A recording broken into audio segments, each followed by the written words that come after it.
बिस्मिल्लाहिर्रहमानिर्रहीम। रब्बिश्रह ली सदरी व यस्सिर ली अमरी वहलुल उक़दतम मिन लिसानी यफ़क़हू क़ौली।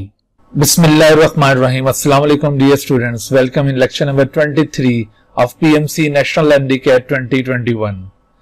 बायोलॉजी प्रिपरेशन के सिलसिले में आज हम यूनिट नंबर 5 बायोडाइवर्सिटी या ए सेलुलर लाइफ या वैरायटी ऑफ लाइफ को स्टार्ट कर रहे हैं और इंशाल्लाह आज के लेक्चर में हम इस यूनिट को कंप्लीट भी कर देंगे। पीएमसी 2021 का जो सिलेबस कंटेंट प्रोवाइड किया गया था इस साल, उस सिलेबस कंटेंट में ये आप देख रहे हैं कि बायोडाइवर्सिटी या ए सेलुलर लाइफ ये सबसे पहला यूनिट उन्होंने एनलिस्ट किया हुआ अपने सिलेबस कंटेंट्स के अंदर। लेकिन हम अपने बुक के अकॉर्डिंगली जिस तरतीब से बुक के अंदर टॉपिक्स आ रहे हैं उसके मुताबिक इसको आगे लेकर चल रहे हैं, और चूंकि ये हमारी बुक के अंदर 5वां टॉपिक है तो इस वजह से हम इसको नंबर 5 यूनिट के तौर पर अभी डिस्कस कर रहे हैं। बहरहाल आप देखिए कि पीएमसी ने जो इस चैप्टर से कंटेंट्स इस यूनिट के अंदर शामिल किए हैं उसमें आप देख सकते हैं कि क्लासिफिकेशन ऑफ वायरसेस से हमने स्टार्ट लेना है। इससे पहले जो टॉपिक्स होंगे वो हम स्किप कर देंगे। तो क्लासिफिकेशन ऑफ वायरसेस के अलावा यहाँ पे डिस्कवरी ऑफ वायरसेस और स्ट्रक्चर ऑफ वायरसेस और फिर वायरल डिजीज में सिर्फ हमने एड्स को कवर करना है, और लर्निंग ऑब्जेक्टिव्स में भी आप ये इनके इन्हीं पॉइंट्स को फर्दर आगे देख रहे हैं। लेकिन हम ये थोड़ा सा तरतीब में आगे पीछे दिए हुए टॉपिक हम आज के लेक्चर में जिस सीक्वेंस के साथ इन टॉपिक्स को कवर करने लगे हैं वो कुछ इस तरह से हमारे आज के लेक्चर के लर्निंग ऑब्जेक्टिव्स कुछ यूं होंगे कि सबसे पहले हम बात करेंगे डिस्कवरी ऑफ वायरसेस के हवाले से कि वायरसेस किस तरह से डिस्कवर हुए और कौन कौन से साइंटिस्ट का उसमें कंट्रीब्यूशन है, और इस हवाले से कई एक एमसीक्यूज पूछे जाते हैं वो आपको बताएंगे। और इसके साथ फिर structure and characteristics of viruses, अगरचे कैरेक्टरिस्टिक्स का डायरेक्टली जिक्र नहीं था पीएमसी के कंटेंट्स के अंदर, लेकिन जैसा कि रिवायत रही है कि पीएमसी जो टॉपिक्स पॉइंट आउट करती है अपने कंटेंट्स में तो उसके अलावा भी वो क्वेश्चन पूछ लेते हैं। तो इसी तरह से ये जो कैरेक्टरिस्टिक्स ऑफ वायरसेस है ये बड़ा इंपॉर्टेंट पार्ट है, ये जरूर कवर करना हमें। तो स्ट्रक्चर्स के साथ साथ हम कैरेक्टरिस्टिक्स ऑफ वायरसेस की भी बात करेंगे। अच्छा, उसके बाद फिर क्लासिफिकेशन ऑफ वायरसेस, ये बड़ा अहम टॉपिक है। अभी आप फेडरल बोर्ड की बुक के हवाले से इस टॉपिक को खास तौर पर देखेंगे क्योंकि यहाँ पर काफी ज्यादा इंफॉर्मेशन मौजूद है as compared to other books, तो उस बुक से हम इस टॉपिक को कवर करेंगे। और फिर life cycle of bacteriophage and HIV। अच्छा, अब इस टॉपिक का भी जिक्र उन्होंने पीएमसी के सिलेबस कंटेंट्स में नहीं किया, लेकिन ये जो लाइफ साइकिल ऑफ बैक्टीरियोफेज और HIV है ये बहुत सारी वायरसेस की कैरेक्टरिस्टिक्स, उसके स्ट्रक्चर के हवाले से कैरेक्टरिस्टिक्स और उसकी मोड ऑफ रेप्लिकेशन के हवाले से कैरेक्टरिस्टिक्स का ये दोनों टॉपिक्स जिक्र कर रहे होते हैं। इस वजह से बगैर इन लाइफ साइकिल्स को पढ़े हुए हम वायरसेस को अंडरस्टैंड नहीं कर सकते।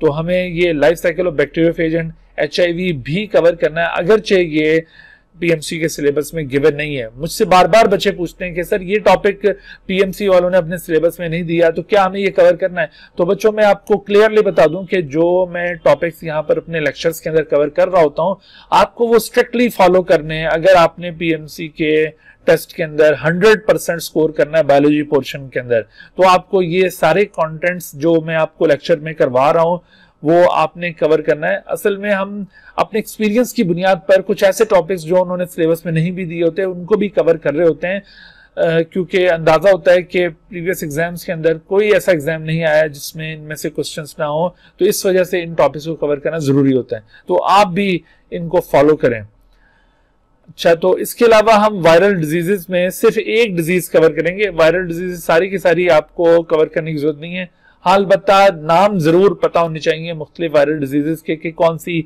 वायरल डिजीज है कौन सी बैक्टीरियल है, लेकिन डिटेल आपको सिर्फ ये एड्स के हवाले से याद रखनी है क्योंकि एड्स का टॉपिक उन्होंने खास तौर पर मेंशन किया है वायरल डिजीज के अंदर, इस वजह से हम इस टॉपिक को थॉरोली कवर करेंगे।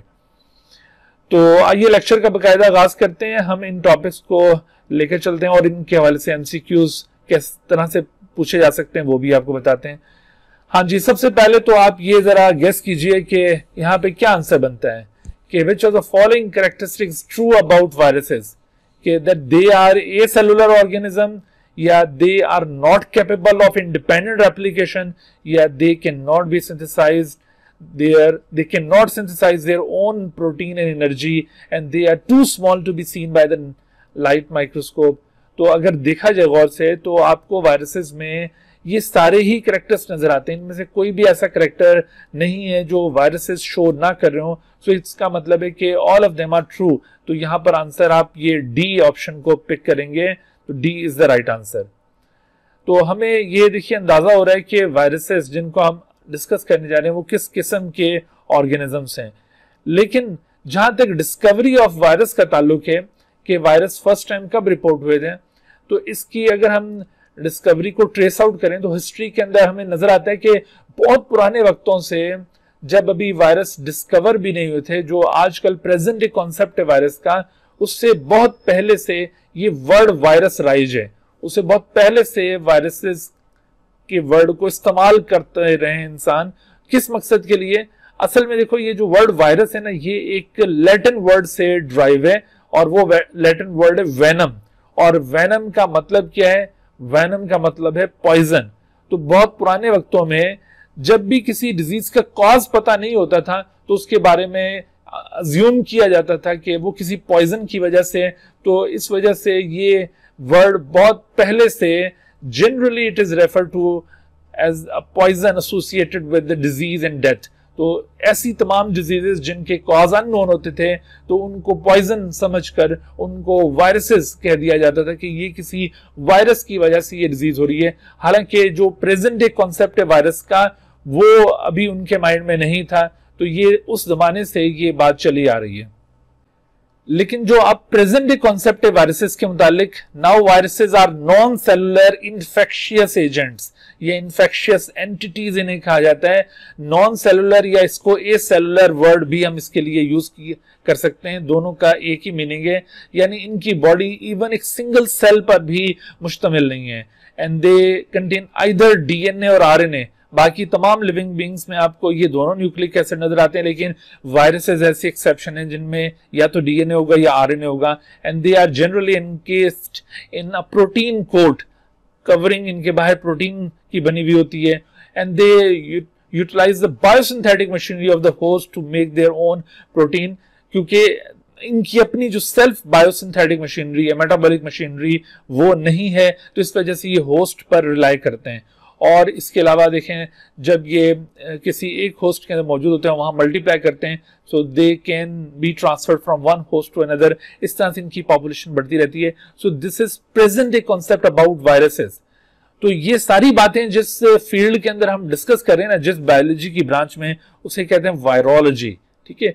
अच्छा, ये याद रखिए कि वायरोलॉजी जो है ये दरअसल माइक्रोबायोलॉजी की एक काइंड है. अगर किसी एमसीक्यू में आपसे पूछा जाए कि the study of viruses is called, तो उसमें बेशक वायरोलॉजी का ऑप्शन ना हो, लेकिन माइक्रोबायोलॉजी का ऑप्शन अगर मौजूद है तो आप इस माइक्रोबायोलॉजी के ऑप्शन को पिक करेंगे. लेकिन अगर किसी क्वेश्चन के ऑप्शंस में microbiology as well as virology दोनों गिवन है तो फिर आपने वायरोलॉजी के ऊपर प्रेफर करना है, फिर आपने माइक्रोबायोलॉजी की तरफ नहीं जाना.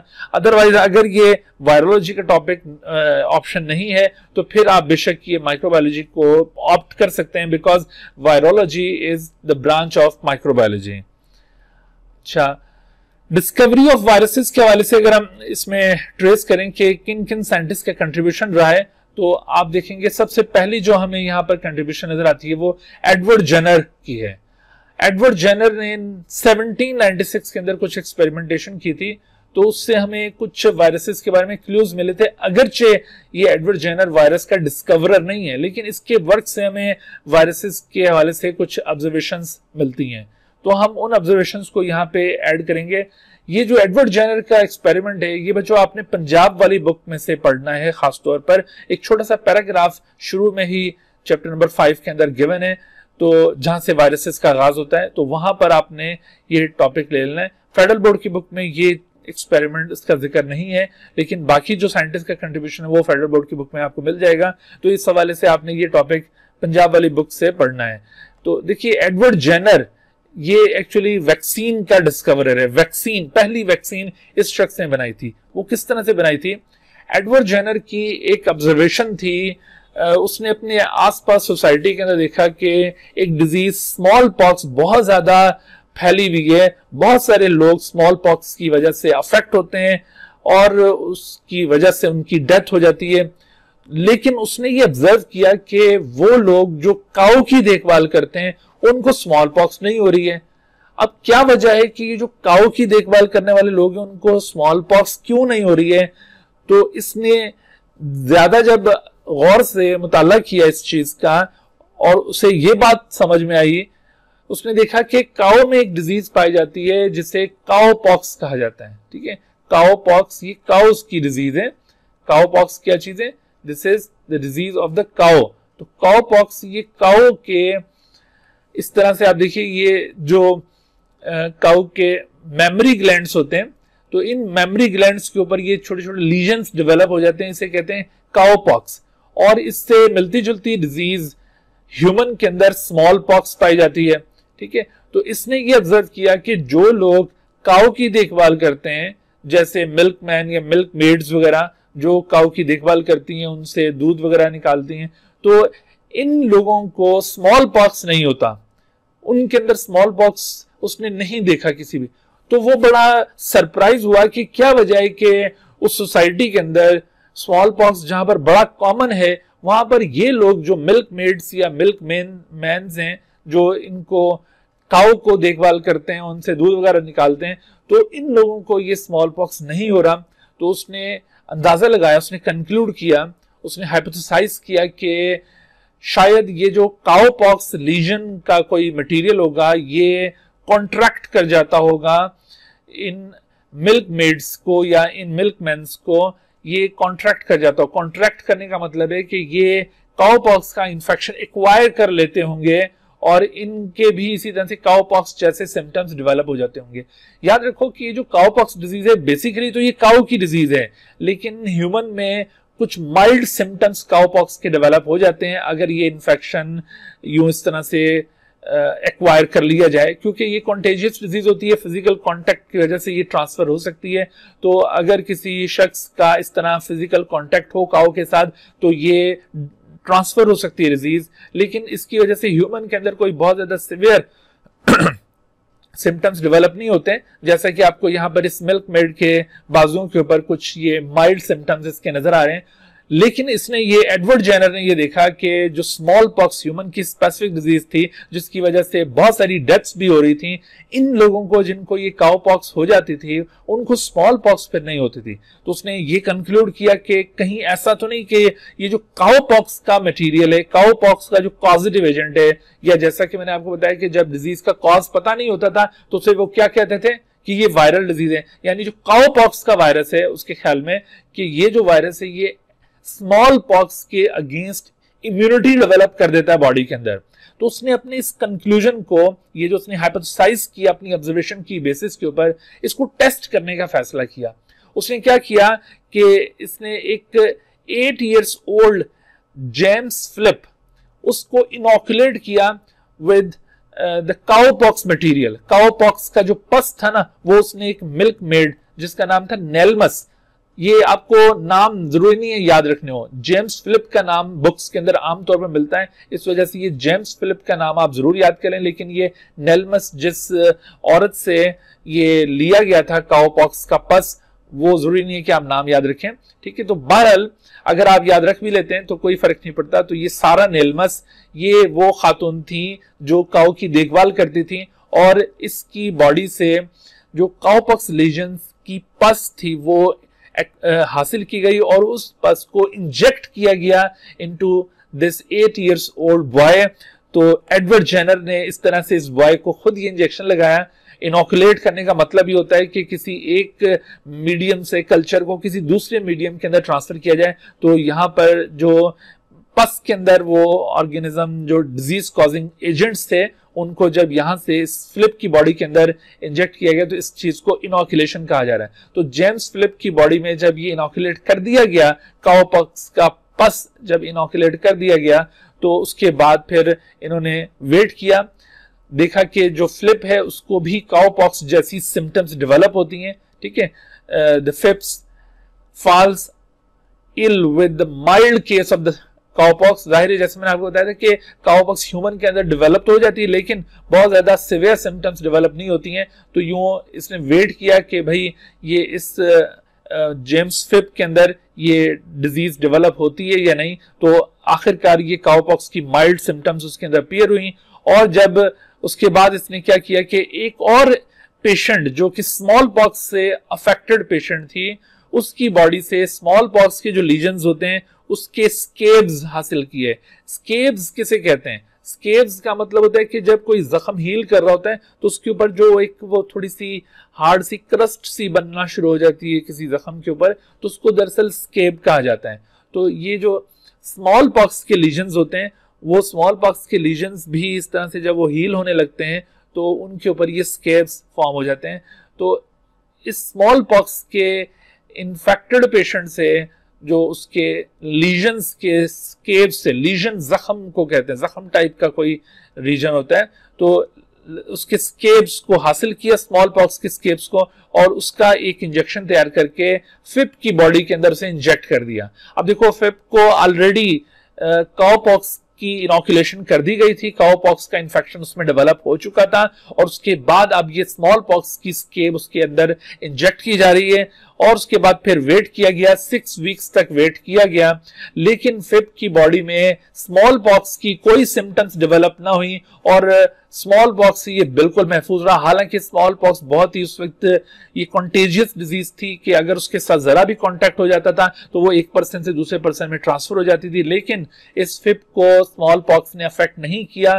तो उसका वो जो कंक्लूजन था जो मैंने अब आपको इससे पहले बताया था कि उसने बेस्ड अपॉन ऑब्जर्वेशंस कुछ चीज कंक्लूड की थी कि शायद ये जो काउपॉक्स का मटेरियल है ये इम्यूनिटी डेवलप कर देता है इंडिविजुअल के अंदर, और स्मॉल पॉक्स अगर उसका वायरस उसके अंदर दाखिल भी हो जाए तो वो डिजीज डेवलप नहीं करता। यहां पर मैं वर्ड वायरस इस सेंस में यूज कर रहा हूं कि एडवर्ड जेनर के ख्याल में ये डिजीजेस किसी पॉइजन की वजह से होती थी, उसको ये प्रेजेंट डे जो कॉन्सेप्ट है वायरसेस का ये बिल्कुल इल्म नहीं था। तो ये उस वक्त से वायरस की टर्म यूज की जा रही है। तो एडवर्ड जेनर ने अपने इस वर्क के अंदर बार बार वायरस का जिक्र किया, लेकिन वो वायरस उसके ख्याल में कोई पॉइजन था। तो जब उसने ये अपना हाइपोथेसिस टेस्ट कर लिया और वो श्योर हो गया कि जो काउपॉक्स का मटेरियल है it can be used for developing immunity in the individuals, तो इसने अपने इस आइडिया की बुनियाद पर कई एक लोगों को मजीद टेस्ट किया। उसने तकरीबन कोई 23 लोग, उसने ये फिगर याद रखनी है, ये आपको बुक के अंदर मिल जाएंगी, उसने ये 23 लोगों के अंदर इसी तरह से काउपॉक्स का मटेरियल इंजेक्ट करके उनके अंदर इम्यूनिटी डेवलप की और उससे फिर उसका ये जो मेथड था ये बहुत ज्यादा पॉपुलर हो गया। और उस जमाने में जंगों के दौरान अक्सर ये स्मॉल पॉक्स फैल जाया करती थी, जो जंग के अंदर सिपाही लड़ रहे होते थे, तो उसकी वजह से काफी सारी डेथ्स भी हो जाया करती थी। तो एडवर्ड जेनर की इस डिस्कवरी की वजह से उस जमाने में होने वाली जंगों में बहुत सारे लोग फिर ये स्मॉल पॉक्स से महफूज रहे, क्योंकि वो ये काउ पॉक्स का जो मटेरियल था वो अपने बॉडी के अंदर इंजेक्ट कर लेते थे, यानी खुद से वो काउपॉक्स को कॉन्ट्रैक्ट कर लेते थे, उसे एक्वायर कर लेते थे, और काउपॉक्स की जो सिम्टम्स इतनी ज्यादा सिवियर नहीं होती थी, इससे फिर वो जल्द ही ठीक हो जाते थे। लेकिन फिर इन लोगों को स्मॉल पॉक्स नहीं हुआ करती थी, तो इस तरह से उसका ये आइडिया बड़ा पॉपुलर हुआ। अच्छा, तो अब देखें, चूंकि सबसे पहली जो इस तरह की चीज जिससे इम्यूनिटी डेवलप होती है ये चूंकि काउ से हासिल की गई है, तो काउ को लैटिन के अंदर कहा जाता है वैका, काउ के लिए वर्ड यूज किया जाता है वैका। तो बाद में काफी अरसे के बाद लुईस पास्चर का जब जमाना आता है तो लुईस पास्चर उसने भी इस तरह से काफी सारे एक्सपेरिमेंट किए और कई डिजीजेस की उसने वैक्सीन डेवलप की हैं। तो लुईस पास्चर ने फिर ये टर्म डिवाइस की वैक्सीनेशन। उसने कहा कि ये जो मेथड होता है कि किसी इंडिविजुअल को हम डिजीज डेवलप होने से पहले इम्यून कर देते हैं, तो इस मेथड को वैक्सीनेशन कहा जाएगा। वैक्सीनेशन, या इसके लिए एक और टर्म शॉट्स भी यूज की जाती है। तो ये वैक्सीनेशन टर्म उसने कहां से ली? उसने कहा कि चूंकि पहला इस तरह का मटेरियल काउ से हासिल किया गया था बाय द एडवर्ड जेनर, और काउ को चूंकि वैका कहा जाता है, तो इस वजह से इस मेथड को वैक्सीनेशन कहना चाहिए, और ऐसे एजेंट्स जो इस मकसद के लिए यूज किए जाते हैं उनको वैक्सीन कहा जाना चाहिए। इस तरह से ये वैक्सीन डिस्कवर हुई थी। और आप देखिए कि वैक्सीन की डिस्कवरी के दौरान ये वर्ल्ड वायरस बहुत ज्यादा उस वक्त कॉमन था। तो आपको डिस्कवरी ऑफ वायरसेस के हवाले से ये जो सबसे पहली एडवर्ड जेनर की ऑब्जर्वेशंस थी ये जरूर माइंड में रखनी है, और इसके हवाले से आपसे क्वेश्चंस पूछे जा सकते हैं कि ये मिल्क मेड से ये लिया गया था, काउपॉक्स का मटेरियल, या काउ से डायरेक्टली लिया गया था, और किसके अंदर इंजेक्ट किया गया था, फिप के अंदर इंजेक्ट किया गया था, ठीक है, और फिर उसके अंदर स्मॉल पॉक्स का। तो ये वाली सारी ऑब्जर्वेशन आपके माइंड में हो तो आप इजीली फिर आंसर कर सकते हैं अगर यहां से कोई भी एमसीक्यू बनता है तो। अच्छा, इसके बाद फिर आप देखिए फर्दर वायरसेस की डिस्कवरी के हवाले से जो हमें ऑब्जर्वेशंस नजर आती हैं वो चार्ल्स चैम्बरलैंड और आइवानोस्की की इंपॉर्टेंट ऑब्जर्वेशंस हैं। ये ऑब्जर्वेशंस आपको फेडरल बोर्ड की बुक में भी मिल जाएंगी और दीगर बुक्स के अंदर भी मिल जाएंगी। तो आप देखिए 1884 और 1892, आपने यहाँ पर ईयर्स भी याद रखने एमसीक्यूज के हवाले से, कई दफा यहाँ पे ईयर्स भी पूछे जाते हैं, और इनके नाम भी बड़े याद रखने क्योंकि ये बहुत इंपॉर्टेंट इंसिडेंट्स हैं हिस्ट्री ऑफ बायोलॉजी के अंदर, और ये नाम आपको जरूर याद होने चाहिए। तो चार्ल्स चैम्बरलैंड ये दरअसल लुइस पास्चर का ही एक साथी है। लुइस पास्चर बहुत फेमस बायोलॉजिस्ट गुजरा है, तो लुइस पास्चर का ही एक साथी था चार्ल्स चैम्बरलैंड। इसने क्या बात ऑब्जर्व की, इसने ये देखा कि बैक्टीरिया पोर्सिलेन फिल्टर से पास नहीं होते। पोर्सिलेन फिल्टर एक खास किस्म का फिल्टर होता है जिसका पोर साइज बहुत ही छोटे साइज का होता है। तो इस पोर साइज से बाकी चीजें गुजर जाती हैं, but bacteria can not pass through the porcelain filter, क्योंकि बैक्टीरिया का जो साइज है वो काफी ज्यादा बड़ा होता है, जबकि पोर्सिलेन फिल्टर के पोर्स का साइज तकरीबन 0.1 से लेकर 1 माइक्रोमीटर तक होता है, या इसको 100 to 1000 नैनोमीटर आप अज्यूम कर सकते हैं। ये आपने पोर साइज पोर्सिलेन फिल्टर का जरूर याद रखना है, एमसीक्यू यहां से बनता है। तो बहरहाल इसकी ऑब्जर्वेशन ये थी, ये बात हो रही है चार्ल्स चैम्बरलैंड की। तो चार्ल्स चैम्बरलैंड ने ये ऑब्जर्व किया कि पोर्सिलेन फिल्टर से बैक्टीरिया आमतौर पर पास नहीं होते हैं, और उस जमाने में एक डिजीज रेबीज का बड़ा चर्चा था, और इसके बारे में अज्यूम किया जाता था ये किसी बैक्टीरियम की वजह से होती है।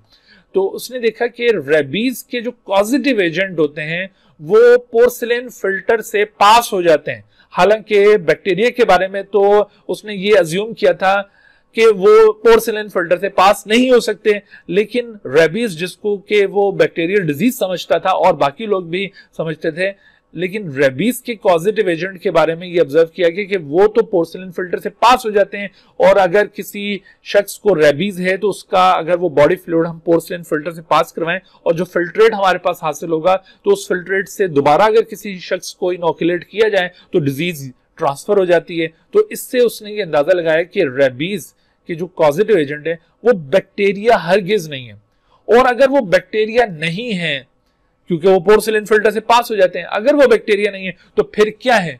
तो मैंने जैसे अभी शुरू में बताया था कि उस जमाने में किसी भी ऐसी डिजीज के मुतालिक जिसके बारे में ये इल्म नहीं होता था कि वो किस फैक्टर की वजह से, किस चीज की वजह से वो डिजीज हो रही है, तो उसके बारे में सिंपली ये कह दिया जाता था कि वो किसी पॉइजन की वजह से हो रही है, और पॉइजन के लिए वर्ड वायरस राइज था, यानी ये अज्यूम किया जाता था कि वो किसी वायरस की वजह से हो रही है। तो इस तरह से ये रेबीज एक वायरल डिजीज के तौर पर ये इस चार्ल्स चैम्बरलैंड ने रिपोर्ट की। लेकिन रेबीज के उस वायरस को इसने कैरेक्टराइज किया कि भाई ये एक खास किस्म का वायरस है जिससे फिल्ट्रेबल वायरस कहना चाहिए। फिल्ट्रेबल से क्या मुराद है? फिल्ट्रेबल से मुराद है कि ये वायरस पोर्सिलेन फिल्टर से पास कर सकता है, यानी उसके ख्याल में ये कोई ऐसा पॉइजन है जो इतना छोटा है कि पोर्सिलेन फिल्टर से भी ये पास हो जाता है, हालांकि बैक्टीरिया तो आमतौर पर पास नहीं होते हैं। तो इसने ये फिल्ट्रेबल वायरस की टर्म मुतारिफ करवाई 1884 में। अच्छा, कुछ ही अरसा गुजरता है कि आइवानोस्की 1892 में कुछ ऐसी ही ऑब्जर्वेशन रिकॉर्ड करता है, और वो ऑब्जर्वेशंस प्लांट की एक डिजीज के हवाले से होती हैं, और वो प्लांट की डिजीज थी टोबैको मोज़ेक डिजीज। उसने इस टोबैको मोज़ेक डिजीज के पॉजिटिव एजेंट के मुतालिक बिल्कुल ऐसी ही ऑब्जर्वेशन रिकॉर्ड की कि इस डिजीज के पॉजिटिव एजेंट भी पोर्सिलेन फिल्टर से पास हो जाते हैं, और अगर इस डिजीज से अफेक्टेड लीव्स, टोबैको लीव्स का मटेरियल यू क्रश करके उसका यूं इस तरह कोई सोल्यूशन बना लिया जाए और उसको पोर्सिलेन फिल्टर से पास करवाया जाए, और जो फिल्ट्रेट हासिल होगा उसको अगर किसी हेल्दी टोबैको प्लांट के ऊपर इनोकुलेट किया जाए तो वहां पर ये डिजीज दोबारा अपीयर हो जाती है। तो उससे अंदाजा लगाया कि इसका जो पॉजिटिव एजेंट है वो भी दरअसल कोई वायरस है, यानी फिल्ट्रेबल वायरस है, यानी वो भी ऐसा वायरस है जो कि पोर्सिलिन फिल्टर से पास हो सकता है। तो यूं इवानोस्की और ये चार्ल्स चैम्बरलैंड ने फिल्ट्रेबल वायरसेस की ऑब्जर्वेशंस रिकॉर्ड की एनिमल्स और प्लांट्स में, ठीक है, एनिमल वायरसेस और प्लांट वायरसेस के हवाले से। तो आपने इन दोनों की ऑब्जर्वेशंस याद रखनी है। रेबीज क्या होती है, किस तरह ट्रांसमिट होती है, ये वाली बातें यहाँ पर याद हों, यहाँ से एमसीक्यूज बनाए जाते हैं। अच्छा, उसके बाद फिर आप देखिए कि 1900 तक कई एक और साइंटिस्ट ने भी इस तरह फिल्ट्रेबल वायरसेस की टर्म मुतारिफ करवाई, क्योंकि और भी डिजीजेस के कॉजेटिव एजेंट इसी तरह की प्रॉपर्टी शो करते हुए नजर आए।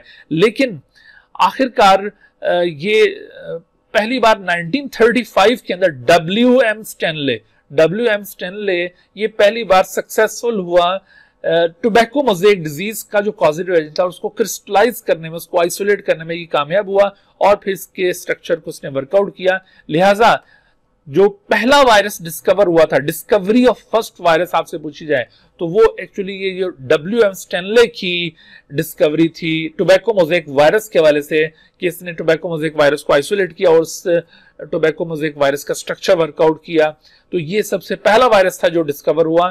तो जो इतने अरसे से वायरस की टर्म यूज होती हुई आ रही थी, वो आखिरकार वो टर्म अपने प्रेजेंट डे कॉन्सेप्ट के ऊपर पूरी उतरी। यानी ये जो WM स्टैनले था, इसने अपने उस रिपोर्ट के अंदर इस चीज का मेंशन किया कि these are very simple molecules which are composed of nucleic acid and protein. बहुत ही सिंपल ऑर्गेनाइजेशन है। तो इसका मतलब है कि ये जो वायरसेस हैं ये बाकी तमाम प्रेजेंट डे लिविंग बीइंग से इंतहाई सिंपल हैं। अच्छा, वायरसेस कुछ अर्से पहले तो यही अज्यूम किया जाता था कि ये सिर्फ न्यूक्लिक एसिड और ये प्रोटीन के बने हुए हैं, तो इस वजह से ये सिंपलेस्ट फॉर्म ऑफ लाइफ है। लेकिन आप बच्चों याद रखो, यहां पर आपने ये टर्म्स याद रखनी है कि वायरसेस से भी कहीं सिंपल इन्फेक्शियस एंटिटीज डिस्कवर हो चुकी हैं in the form of prions and इसी तरह से लियॉन्स। तो प्रियॉन्स एंड लियॉन्स, इनको आपने याद रखना है। और इसी तरह से वायरॉइड्स, तो ये prions, lions and viroids are the infectious entities. जैसे prions consist of only protein. आपको ये टॉपिक आगे आखिर में इस चैप्टर में दिया हुआ है, जरूरी नहीं है वो पूरा टॉपिक पढ़ना है, लेकिन आपको ये नाम जरूर पता हो कि वायरसेस से भी simpler form of life nature में एग्जिस्ट कर रही है। जैसे prions which consist of only proteins, अच्छा, lions which consist of only lipids, और इसी तरह से viroids which consist of only RNA। तो आप देखिए कि वायरसेस तो प्रोटीन प्लस न्यूक्लिक एसिड, बेशक न्यूक्लिक एसिड में आइदर DNA और RNA, लेकिन ये जो फॉर्म ऑफ लाइफ आपको बताएंगे, क्योंकि इनके अंदर भी रेप्लिकेटिंग प्रॉपर्टी पाई जाती है जस्ट लाइक वायरसेस, तो ये वायरसेस से भी सिंपलर फॉर्म ऑफ लाइफ है। अगर किसी MCQ में इस तरह की कोई बात पूछी जाए तो आपके माइंड में होनी चाहिए कि वायरसेस सिंपलेस्ट नहीं है, बल्कि अब इनसे भी simpler form of life nature में डिस्कवर हो चुकी है। अच्छा, यहां पर एक दो और चीजों के ऊपर हमने गौर करना है। देखो, डिस्कवरी ऑफ वायरस के हवाले से बात का MCQ पूछा जाता है और उसमें मुख्तलिफ साइंटिस्ट के नेम्स लिए जाते हैं। अब उसमें देखो, अगर आपसे पूछा जाए कि who was the discoverer of virus, तो उसमें हम चार्ल्स चैम्बरलैंड का ऑप्शन दें, एक इवानोस्की का ऑप्शन दें, एक ही WM स्टैनले का, और एक ये एडवर्ड जेनर जो इससे पहले हम डिस्कस कर चुके हैं। तो बताइए कि who was the discoverer of virus या हु डिस्कवर्ड द वायरस, तो आप किसका नाम इसके लिए सजेस्ट करेंगे? तो यहां पर अक्सर गलती हो जाती है। बात बच्चे वो एडवर्ड जेनर को, क्योंकि वहां से हमने स्टोरी का आगाज किया था, उसको पिक कर लेते हैं, गलती हो जाएगी। ठीक है, आपने यहां पर WM स्टैनले को प्रेफर करना है। WM Stanley was the scientist who discovered the virus for the first time. ये बाकी लोगों ने वायरस के हवाले से ऑब्जर्वेशन जरूर रिकॉर्ड की थी, लेकिन पहली बार जो वायरस आइसोलेट किया और जो उसकी प्रेजेंट डे डेफिनेशन प्रोवाइड की, वो एक्चुअली WM स्टैनले ने प्रोवाइड की थी। तो आपने इसका नाम याद रखें, इसको क्रेडिट देना है, वरना इसकी रूह तड़प जाएगी। तो आपने इसको हमेशा याद रखना है। अच्छा, तो इसी तरह से एक और क्वेश्चन भी यहाँ पे पूछा जाता है। जैसे मिसाल के तौर पर मैं आपसे पूछता हूँ कि which was the first virus to be discovered, तो which of the following virus was discovered for the first time. तो इसमें देखो मुख्तलिफ वायरसेस के नाम होंगे। तो टोबैको मोज़ेक वायरस को आपने यहां पर याद रखना है। Tobacco mosaic virus, this was the first virus which was discovered by WM Stanley in 1935। यहां पर एक बात अक्सर पूछी जाती है कि ये जो वायरस की डिस्कवरी है ये किस इन्वेंशन के साथ लिंक्ड है। तो असल में देखो ये जो 1935 का ईयर था ना, 1935 में ही इसको डिस्कवर करना क्यों पॉसिबल हो सका, उससे पहले क्यों नहीं हो सका, तो किस इन्वेंशन के साथ इसकी डिस्कवरी को हम लिंक कर सकते हैं। तो एक्चुअली 1935 में इलेक्ट्रॉन माइक्रोस्कोप इन्वेंट हुई थी, इलेक्ट्रॉन माइक्रोस्कोप, और ये इलेक्ट्रॉन माइक्रोस्कोप से ही चूंकि देखे जाने पॉसिबल हैं, लाइट माइक्रोस्कोप में तो वायरसेस देखे ही नहीं जा सकते। इस वजह से जब तक इलेक्ट्रॉन माइक्रोस्कोप इन्वेंट ना हुई तब तक वायरस को डिस्कवर करना भी पॉसिबल ना हो सका था। ठीक है, तो अगर आपसे किसी क्वेश्चन में पूछा जाए कि the discovery of virus is directly linked with invention of which of the following, तो उसमें आपने इलेक्ट्रॉन माइक्रोस्कोप वाले ऑप्शन को पिक करना है कि ये इलेक्ट्रॉन माइक्रोस्कोप की इन्वेंशन के साथ इसकी डिस्कवरी डायरेक्टली लिंक है। बिल्कुल उस तरह से जैसे सेल वाले चैप्टर के अंदर हमने सेल की डिस्कवरी को लिंक किया था with the invention of microscope, क्योंकि जब तक माइक्रोस्कोप इन्वेंट नहीं हुई तो सेल डिस्कवर नहीं हुआ था। और इसी तरह से जब तक इलेक्ट्रॉन माइक्रोस्कोप इन्वेंट नहीं हुई तब तक ये वायरसेस को भी डिस्कवर करना पॉसिबल ना हो सका। यहां पर एक और क्वेश्चन भी आपसे पूछा जा सकता है कि which of the following scientist work on tobacco mosaic virus, तो उसमें आइवानोस्की या फिर WM स्टैनले या बोथ ऑफ देम या नन ऑफ देम। तो इसमें आपने याद रखना है कि आइवानोस्की और WM Stanley both work upon tobacco mosaic virus. अगरचे टोबैको मोज़ेक वायरस को डिस्कवर किसने किया, अगर ये सवाल पूछा जाए कि who discovered the tobacco mosaic virus, Ivanovsky या WM स्टैनले या बोथ ऑफ देम, यहां पर आपने WM स्टैनले को प्रेफर करना है। लेकिन अगर इसके ऊपर काम के वाले से पूछा जाए कि किसने इसके ऊपर काम किया था, तो आइवानोस्की ने भी टोबैको मोज़ेक वायरस पर वर्क किया था, और इसी तरह से WM स्टैनले का भी जो रिसर्च वर्क है वो टोबैको मोज़ेक वायरस के ऊपर है। तो इस तरह के क्वेश्चन यहां से पूछे जाते हैं, इसके ऊपर आपकी ग्रिप होनी चाहिए। So this was the discovery of viruses. ठीक है जी, अब हम आगे आते हैं। डिस्कवरी के बाद जो नेक्स्ट हमारा टॉपिक है वो है कैरेक्टरिस्टिक्स ऑफ वायरसेस। वायरसेस में क्या इंपॉर्टेंट कैरेक्टरिस्टिक्स पाई जाती हैं, कुछ का जिक्र हम ऑलरेडी कर चुके हैं, उसको दोबारा से हम तरतीब से देख लेते हैं, क्योंकि यहां से अक्सर एमसीक्यूज पूछे जाते हैं कि which of the following is true about viruses, which of the following is incorrect about viruses. इस तरह के सवाल होंगे और उन सवालों के अंदर यही कैरेक्टरिस्टिक्स गिवन होती हैं, तो आपको ये कैरेक्टरिस्टिक्स का बखूबी अंदाजा होना चाहिए।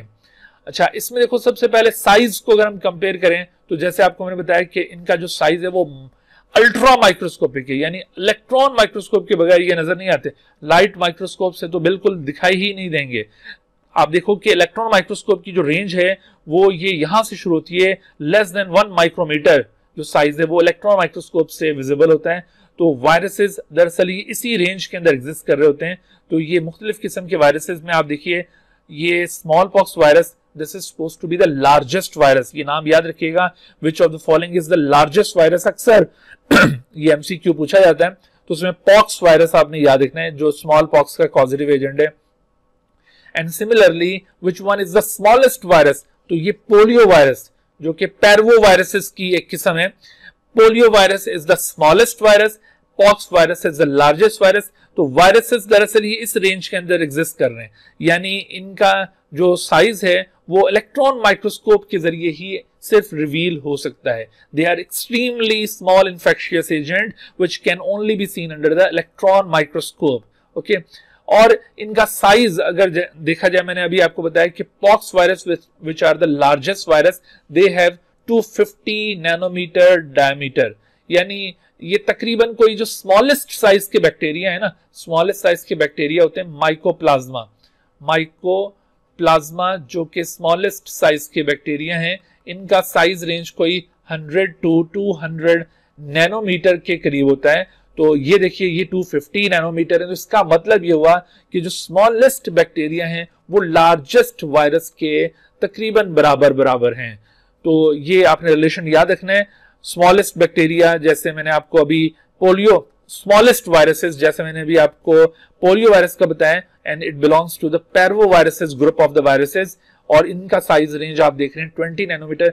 तो ये 250 नैनोमीटर से लेकर 20 नैनोमीटर तक की रेंज रखते हैं साइज की, और ये इलेक्ट्रॉन माइक्रोस्कोपिक साइज है। तो आपने ये दोनों फिगर्स याद रखनी है, इनके ऊपर एमसीक्यूज पूछे जाएंगे।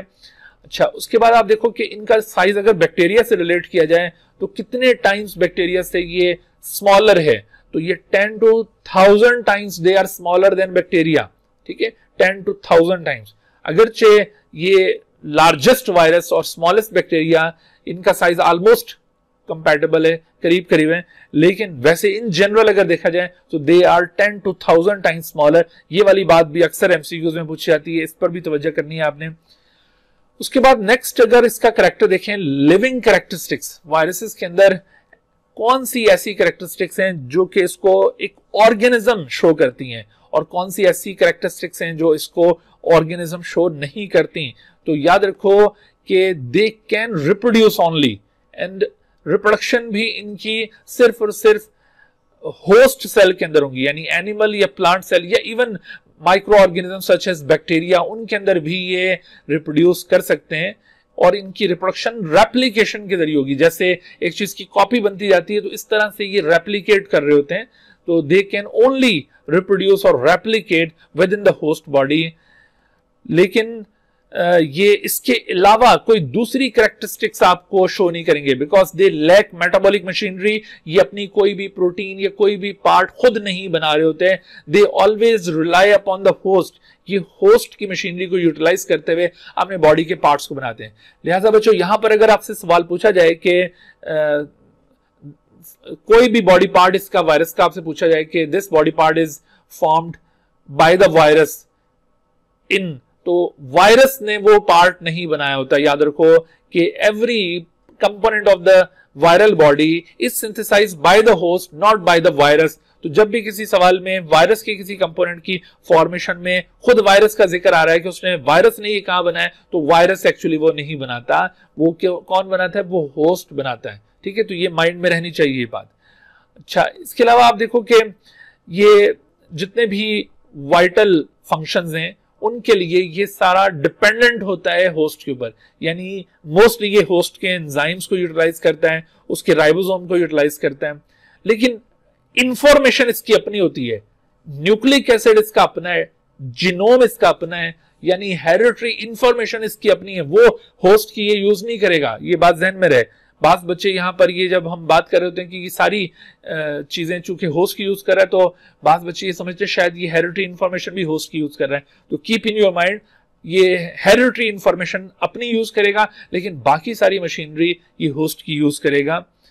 अच्छा, अगरचे कुछ वायरसेस में कुछ एंजाइम्स ऐसे होते हैं, वो भी जाहिर है कि होस्ट की बॉडी से ही वो एक्वायर करता है, वो इसके पास मौजूद होते हैं और दोबारा जब किसी नए होस्ट में जाएगा तो उन एंजाइम्स के जरिए वो अपनी लाइफ साइकिल को कंप्लीट करेगा। तो ऐसे कुछ एंजाइम्स वायरस के स्पेसिफिक एंजाइम्स हो सकते हैं। अच्छा, इसके अलावा अगर आप देखें तो क्या ये आर्टिफिशियल मीडियम पे ग्रो किए जा सकते हैं?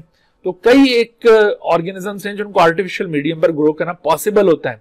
अगरचे सब माइक्रो ऑर्गेनिजम्स को या सब डिजीज कॉजिंग एजेंट्स को आर्टिफिशियल मीडियम पर ग्रो करना पॉसिबल नहीं है, लेकिन बहुत सारों को ग्रो करना पॉसिबल है। लेकिन ये जो वायरसेस हैं ये completely incapable and to grow upon the artificial medium, they cannot grow on artificial medium, और इसी वजह से इनको obligate organisms कहा जाता है। obligate टर्म हम उन organisms के लिए यूज करते हैं जो किसी एक ही स्पेसिफिक इन्वायरमेंट के अंदर सर्वाइव कर सकें, यानी वायरसेस हमेशा चूंकि होस्ट के अंदर सर्वाइव करते हैं, आउटसाइड द होस्ट सर्वाइव नहीं करते हैं, इस वजह से ये ऑब्लिगेट इन नेचर है। और कोई ऐसा ऑर्गेनिज्म जो दोनों तरफ सर्वाइव करने की कैपेसिटी रखता हो, वो ऑर्गेनिज्म की बॉडी के अंदर भी सर्वाइव करता हो और बॉडी से बाहर भी वो सर्वाइव करता हो, तो उसके लिए टर्म यूज की जाती है फैकल्टेटिव। उसके लिए टर्म फैकल्टेटिव यूज की जाएगी। और इसके बरक्स जो ऑर्गेनिज्म सिर्फ किसी होस्ट बॉडी के अंदर ही सर्वाइव करें, आउटसाइड द होस्ट सर्वाइव ना करें, उनके लिए टर्म यूज की जाती है ऑब्लिगेट। ऑब्लिगेट, तो ये ऑब्लिगेट नेचर के ऑर्गेनिजम्स हैं, और चूंकि पैरासाइट्स हैं तो इनको ऑब्लिगेट पैरासाइट कहा जा सकता है। अच्छा, तो इनकी अगर हम मजीद पैरासिटिक नेचर को देखें तो ये अक्सर डिजीज कॉज करते हैं और लिविंग बॉडी के अंदर जाकर डिजीज कॉज करते हैं। यानी पैरासाइट तो हैं, लेकिन किस किस्म के पैरासाइट हैं? Intracellular parasite. ये बॉडी के अंदर यानी सेल के अंदर जाकर ये इन्फेक्शन कॉज करेंगे, ये यूं सरफेस के ऊपर रहते हुए इन्फेक्शन कॉज नहीं कर रहे हैं। तो इस वजह से इनको ऑब्लिगेट इंट्रासेलुलर पैरासाइट कहना चाहिए। तो ये टर्म ऑब्लिगेट इंट्रासेलुलर पैरासाइट ये स्पेसिफिक है वायरसेस के लिए। अगरचे कुछ ऑर्गेनिज्म और भी ऐसे नजर आएंगे, लेकिन वायरसेस की कैरेक्टरिस्टिक्स में अगर पूछा जाए कि which of the following is true about viruses, तो उसमें ऑब्लिगेट इंट्रासेलुलर पैरासाइट ये बात ट्रू होगी। और अगर ये फैकल्टेटिव इंट्रासेलुलर पैरासाइट या इस तरह से कोई और ऑप्शन बनाया जाए तो उसको आपने आइडेंटिफाई कर लेना है। अच्छा, तो जैसे आपको अभी मैं बताया कि पैरासिटिक हैं तो ये डिजीज कॉज करते हैं, बट डिजीज के हवाले से आपने ये कॉन्सेप्ट याद रखना है कि दे मे कॉज डिजीज। ऐसा नहीं है कि when viruses are enter into the host body they must cause disease, ये गलत है कॉन्सेप्ट, क्योंकि वायरसेस आर होस्ट स्पेसिफिक। तो किसी होस्ट के अंदर ये डिजीज कॉज करते हैं और किसी के अंदर ये डिजीज कॉज नहीं भी करते हैं। तो आपने ये डिजीज के हवाले से ये कॉन्सेप्ट याद रखना है कि दे मे कॉज डिजीज। अच्छा, रेजिस्टेंस टू एंटीबायोटिक्स, तो they actually show resistance to all kind of antibiotics, जैसे पेनिसिलिन, स्ट्रेप्टोमाइसिन, इस तरह की कोई एंटीबायोटिक पर असर नहीं करती। वजह यह है कि असल में ये जो एंटीबायोटिक्स होती हैं ये लाइफ प्रोसेसेस के अकॉर्डिंगली डिजाइन की हुई होती हैं, ये लाइफ प्रोसेसेस के इनहिबिटर्स होते हैं, जबकि वायरसेस के पास अभी बताया कि कोई लाइफ प्रोसेस है ही कोई नहीं, ये तो सारा होस्ट के ऊपर डिपेंडेंट होता है। तो इस वजह से वायरसेस के ऊपर एंटीबायोटिक्स अप्लाई नहीं हो सकती हैं, वो उसके लिए इफेक्टिव नहीं होंगी। हाँ, अलबत्ता वायरसेस के लिए खास ड्रग्स बनाई जाती है जिनको एंटीवायरल ड्रग्स कहा जाता है। तो वो जो एंटीवायरल ड्रग्स होंगी जिसमें इंटरफेरॉन्स हैं जो नेचुरल हमारे मॉलिक्यूल्स हैं बॉडी के अंदर जो वायरल रेप्लिकेशन को इनहिबिट करते हैं, और इसी तरह से कुछ और आर्टिफिशियल सिंथेटिक ड्रग्स भी एंटीवायरल ड्रग्स होती हैं जो वायरस की रेप्लिकेशन को या फिर वायरस की सेल के अंदर जो इंटीग्रेशन है उसको ब्लॉक करती हैं। तो ये इस तरह की कुछ ड्रग्स वायरस के लिए यूज की जा सकती हैं, अलबत्ता एंटीबायोटिक्स से ये किल नहीं होते।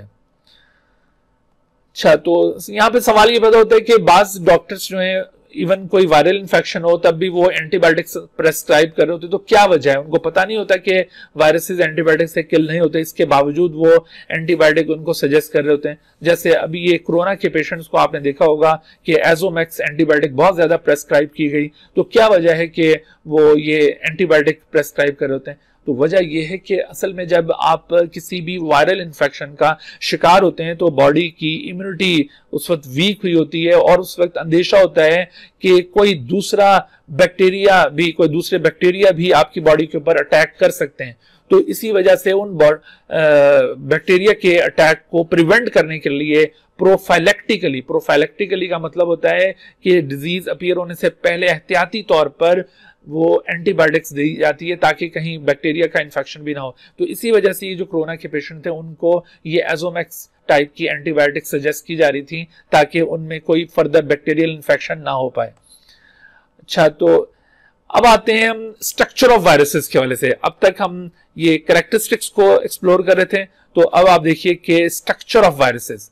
जी बच्चों, तो वायरसेस की बॉडी जैसे अभी बताया था एक्सट्रीमली स्मॉल बॉडी होती है and it consist of two components. इसकी बॉडी के पार्ट्स को हम दो हिस्सों में डिवाइड कर सकते हैं। One of them is known as coat and the other is called core. Coat इसका आउटर पोर्शन होता है, कवरिंग होती है एक किस्म की, जबकि कोर उसका सेंट्रल रीजन है। ठीक है, कोट किस चीज का बना हुआ है? कोट कंसिस्ट ऑफ कैप्सिड, जो कि प्रोटीन का बना हुआ एक कोट है, इसे कहते हैं कैप्सिड, इसे प्रोटीनेशियस कोट भी कहते हैं। ये जो कैप्सिड है, कैप्सिड दरअसल कैप्सिड बना हुआ होता है खास प्रोटीन सब यूनिट से विच आर कॉल्ड कैप्सोमर्स, उन्हें कैप्सोमर्स कहा जाता है। और ये जो कैप्सोमर्स होते हैं ये दरअसल इनका जो नंबर है वो स्पेसिफिक होता है to particular kind of virus.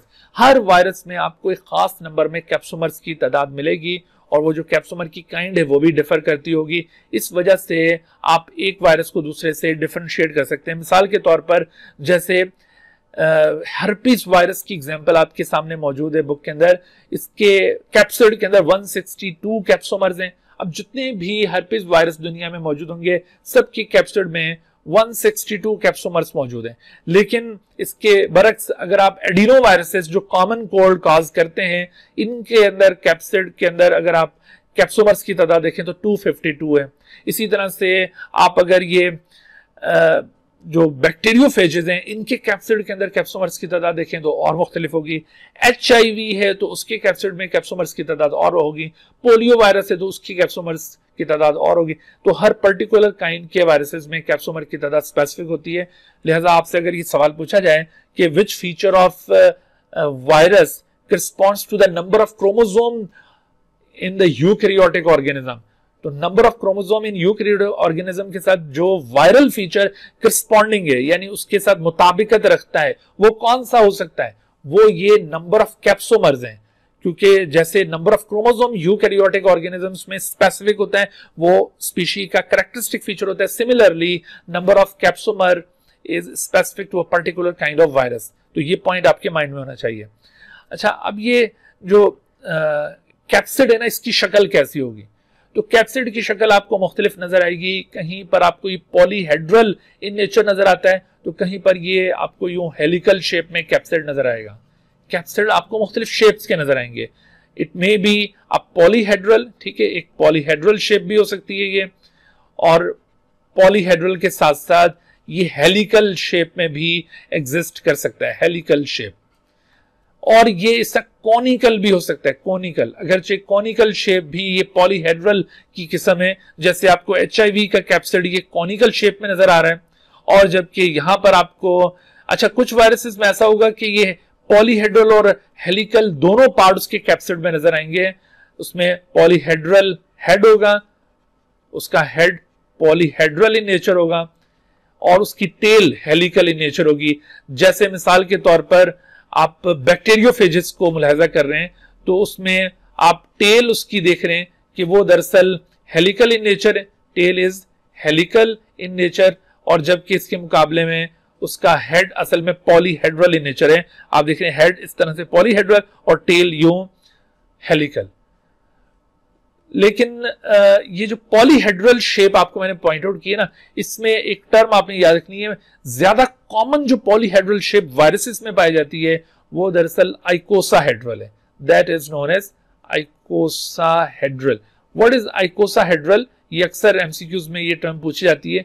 तो आइकोसाहेड्रल एक ऐसी पॉलीहेड्रल शेप है विच कंसिस्ट ऑफ 20 फेसेस। मिसाल के तौर पर आप ये इस डायग्राम में देखिए, ये आपको एक ट्रायंगुलर सा स्ट्रक्चर बना हुआ नजर आ रहा है। ये उसका एक फेसेट है, ये फेस कहलाता है। और इस तरह के ट्रायंगुलर स्ट्रक्चर, ये इस तरह के स्ट्रक्चर की कॉम्बिनेशन से बने, यानी ये यूं समझ लो कि इसका कैप्सोमर है और ये capsomer combine together to form a triangular structure which is called facet. और ये इस तरह के जो फेसेट्स हैं ये मिलकर यूं एक 20 फेसेट्स पर मुश्तमिल एक पॉलीहेड्रल शेप कॉन्स्टिट्यूट कर रहे हैं। तो सच अ 20 फेस कंटेनिंग या 20 facet containing polyhedral shape is called icosahedral। तो ये इस तरह की शेप को icosahedral शेप कहा जाता है। उसके अंदर ये 20 फेसेस प्रेजेंट होंगे। अच्छा, तो कैप्सिड जो अभी हमने डिस्कस किया ना, ये तो है कंपलसरी पार्ट जो कि वायरसेस में लाजमी मौजूद होता है। वायरसेस से मिलते जुलते एक ऑर्गेनिज्म से जिनको वायरॉइड्स कहा जाता है। वायरॉइड्स जैसे हेपेटाइटिस डी का जो कॉजेटिव एजेंट है वो एक वायरॉइड है। वायरॉइड जो होते हैं ना, उनके पास दरअसल कैप्सिड नहीं होता, सिर्फ उनका न्यूक्लिक एसिड। तो वायरॉइड जस्ट एक RNA जीनोम पर मुश्तमिल एक इन्फेक्शियस बॉडी है। It consist of only RNA। इसमें प्रोटीन ऊपर मौजूद नहीं है। तो वैसे तो हम कैप्सिड को वायरसेस के लिए कंपलसरी पार्ट कंसिडर करते हैं, लेकिन ये जो वायरॉइड्स हैं, जो वायरस की एक सब टाइप आप उसको समझ लें, इनके पास कैप्सिड नहीं होगा। बाकी सब जो ट्रू वायरसेस हैं दे मस्ट हैव कैप्सिड, अगरचे वो कैप्सिड बेशक यूं पॉलीहेड्रल हो या हेलिकल हो या टैडपोल शेप हो, किसी भी शेप का हो, लेकिन कैप्सिड जरूर होगा। अच्छा, एक और बात भी याद रखो बच्चों कि ये जो कैप्सिड होता है ना, ये किसी भी वायरस में उस वक्त एग्जिस्ट कर रहा होता है when the virus is present in extra cellular phase. Extra cellular phase क्या है? एक्स्ट्रा सेलुलर फेज का मतलब है कि जब ये होस्ट से बाहर मौजूद है, तो उस वक्त एक्स्ट्रा सेलुलर फेज में इसके लिए एक और टर्म यूज की जाती है, वायरियन। उस वक्त ये वायरियन कहलाते हैं। देखो, ये टर्म्स आपने याद रखनी है। वायरस टर्म, वायरॉइड, वायरियन, ये एक दूसरे के सब्सटीट्यूट नहीं है, इनके अलग अलग कॉन्सेप्ट्स हैं। वायरस तो एक जनरल टर्म है, but virion term is used for virus only when the viruses are present in extracellular phase। और वायरियन का स्ट्रक्चर कैसा है? उसका स्ट्रक्चर ये है कि वो एक कंप्लीट वायरल पार्टिकल होता है और उसमें कैप्सिड भी जरूर होता है। ये टर्म हमने इस वजह से यहां पे यूज की है क्योंकि जो वायरसेस इंट्रासेलुलर फेज में चले जाते हैं यानी होस्ट के अंदर दाखिल हो जाते हैं, तो कई वायरसेस ऐसे हैं जो with in the host body वो विदाउट कैप्सिड होते हैं। उस वक्त वो सिर्फ अपने न्यूक्लिक एसिड पर मुश्तमिल होते हैं और वही न्यूक्लिक एसिड अंदर जाकर होस्ट बॉडी के अंदर रेप्लिकेट कर रहा होता है। तो इस वजह से आप याद रखो कि कैप्सिड वैसे तो ये वायरस का कंपलसरी पार्ट है, बट ये एक कंप्लीट जो इन्फेक्शियस पार्टिकल है वायरियन उसका कंपलसरी पार्ट है। But with in the host body जब वायरस प्रेजेंट होगा तो उस वक्त कई वायरसेस के पास आपको कैप्सिड नहीं मिलेगा। ठीक है, तो ये बात माइंड में रहे आपके। अच्छा, इसी तरह से कुछ वायरसेस के पास एक एडिशनल कंपोनेंट होता है outside the capsid and that component is called envelope.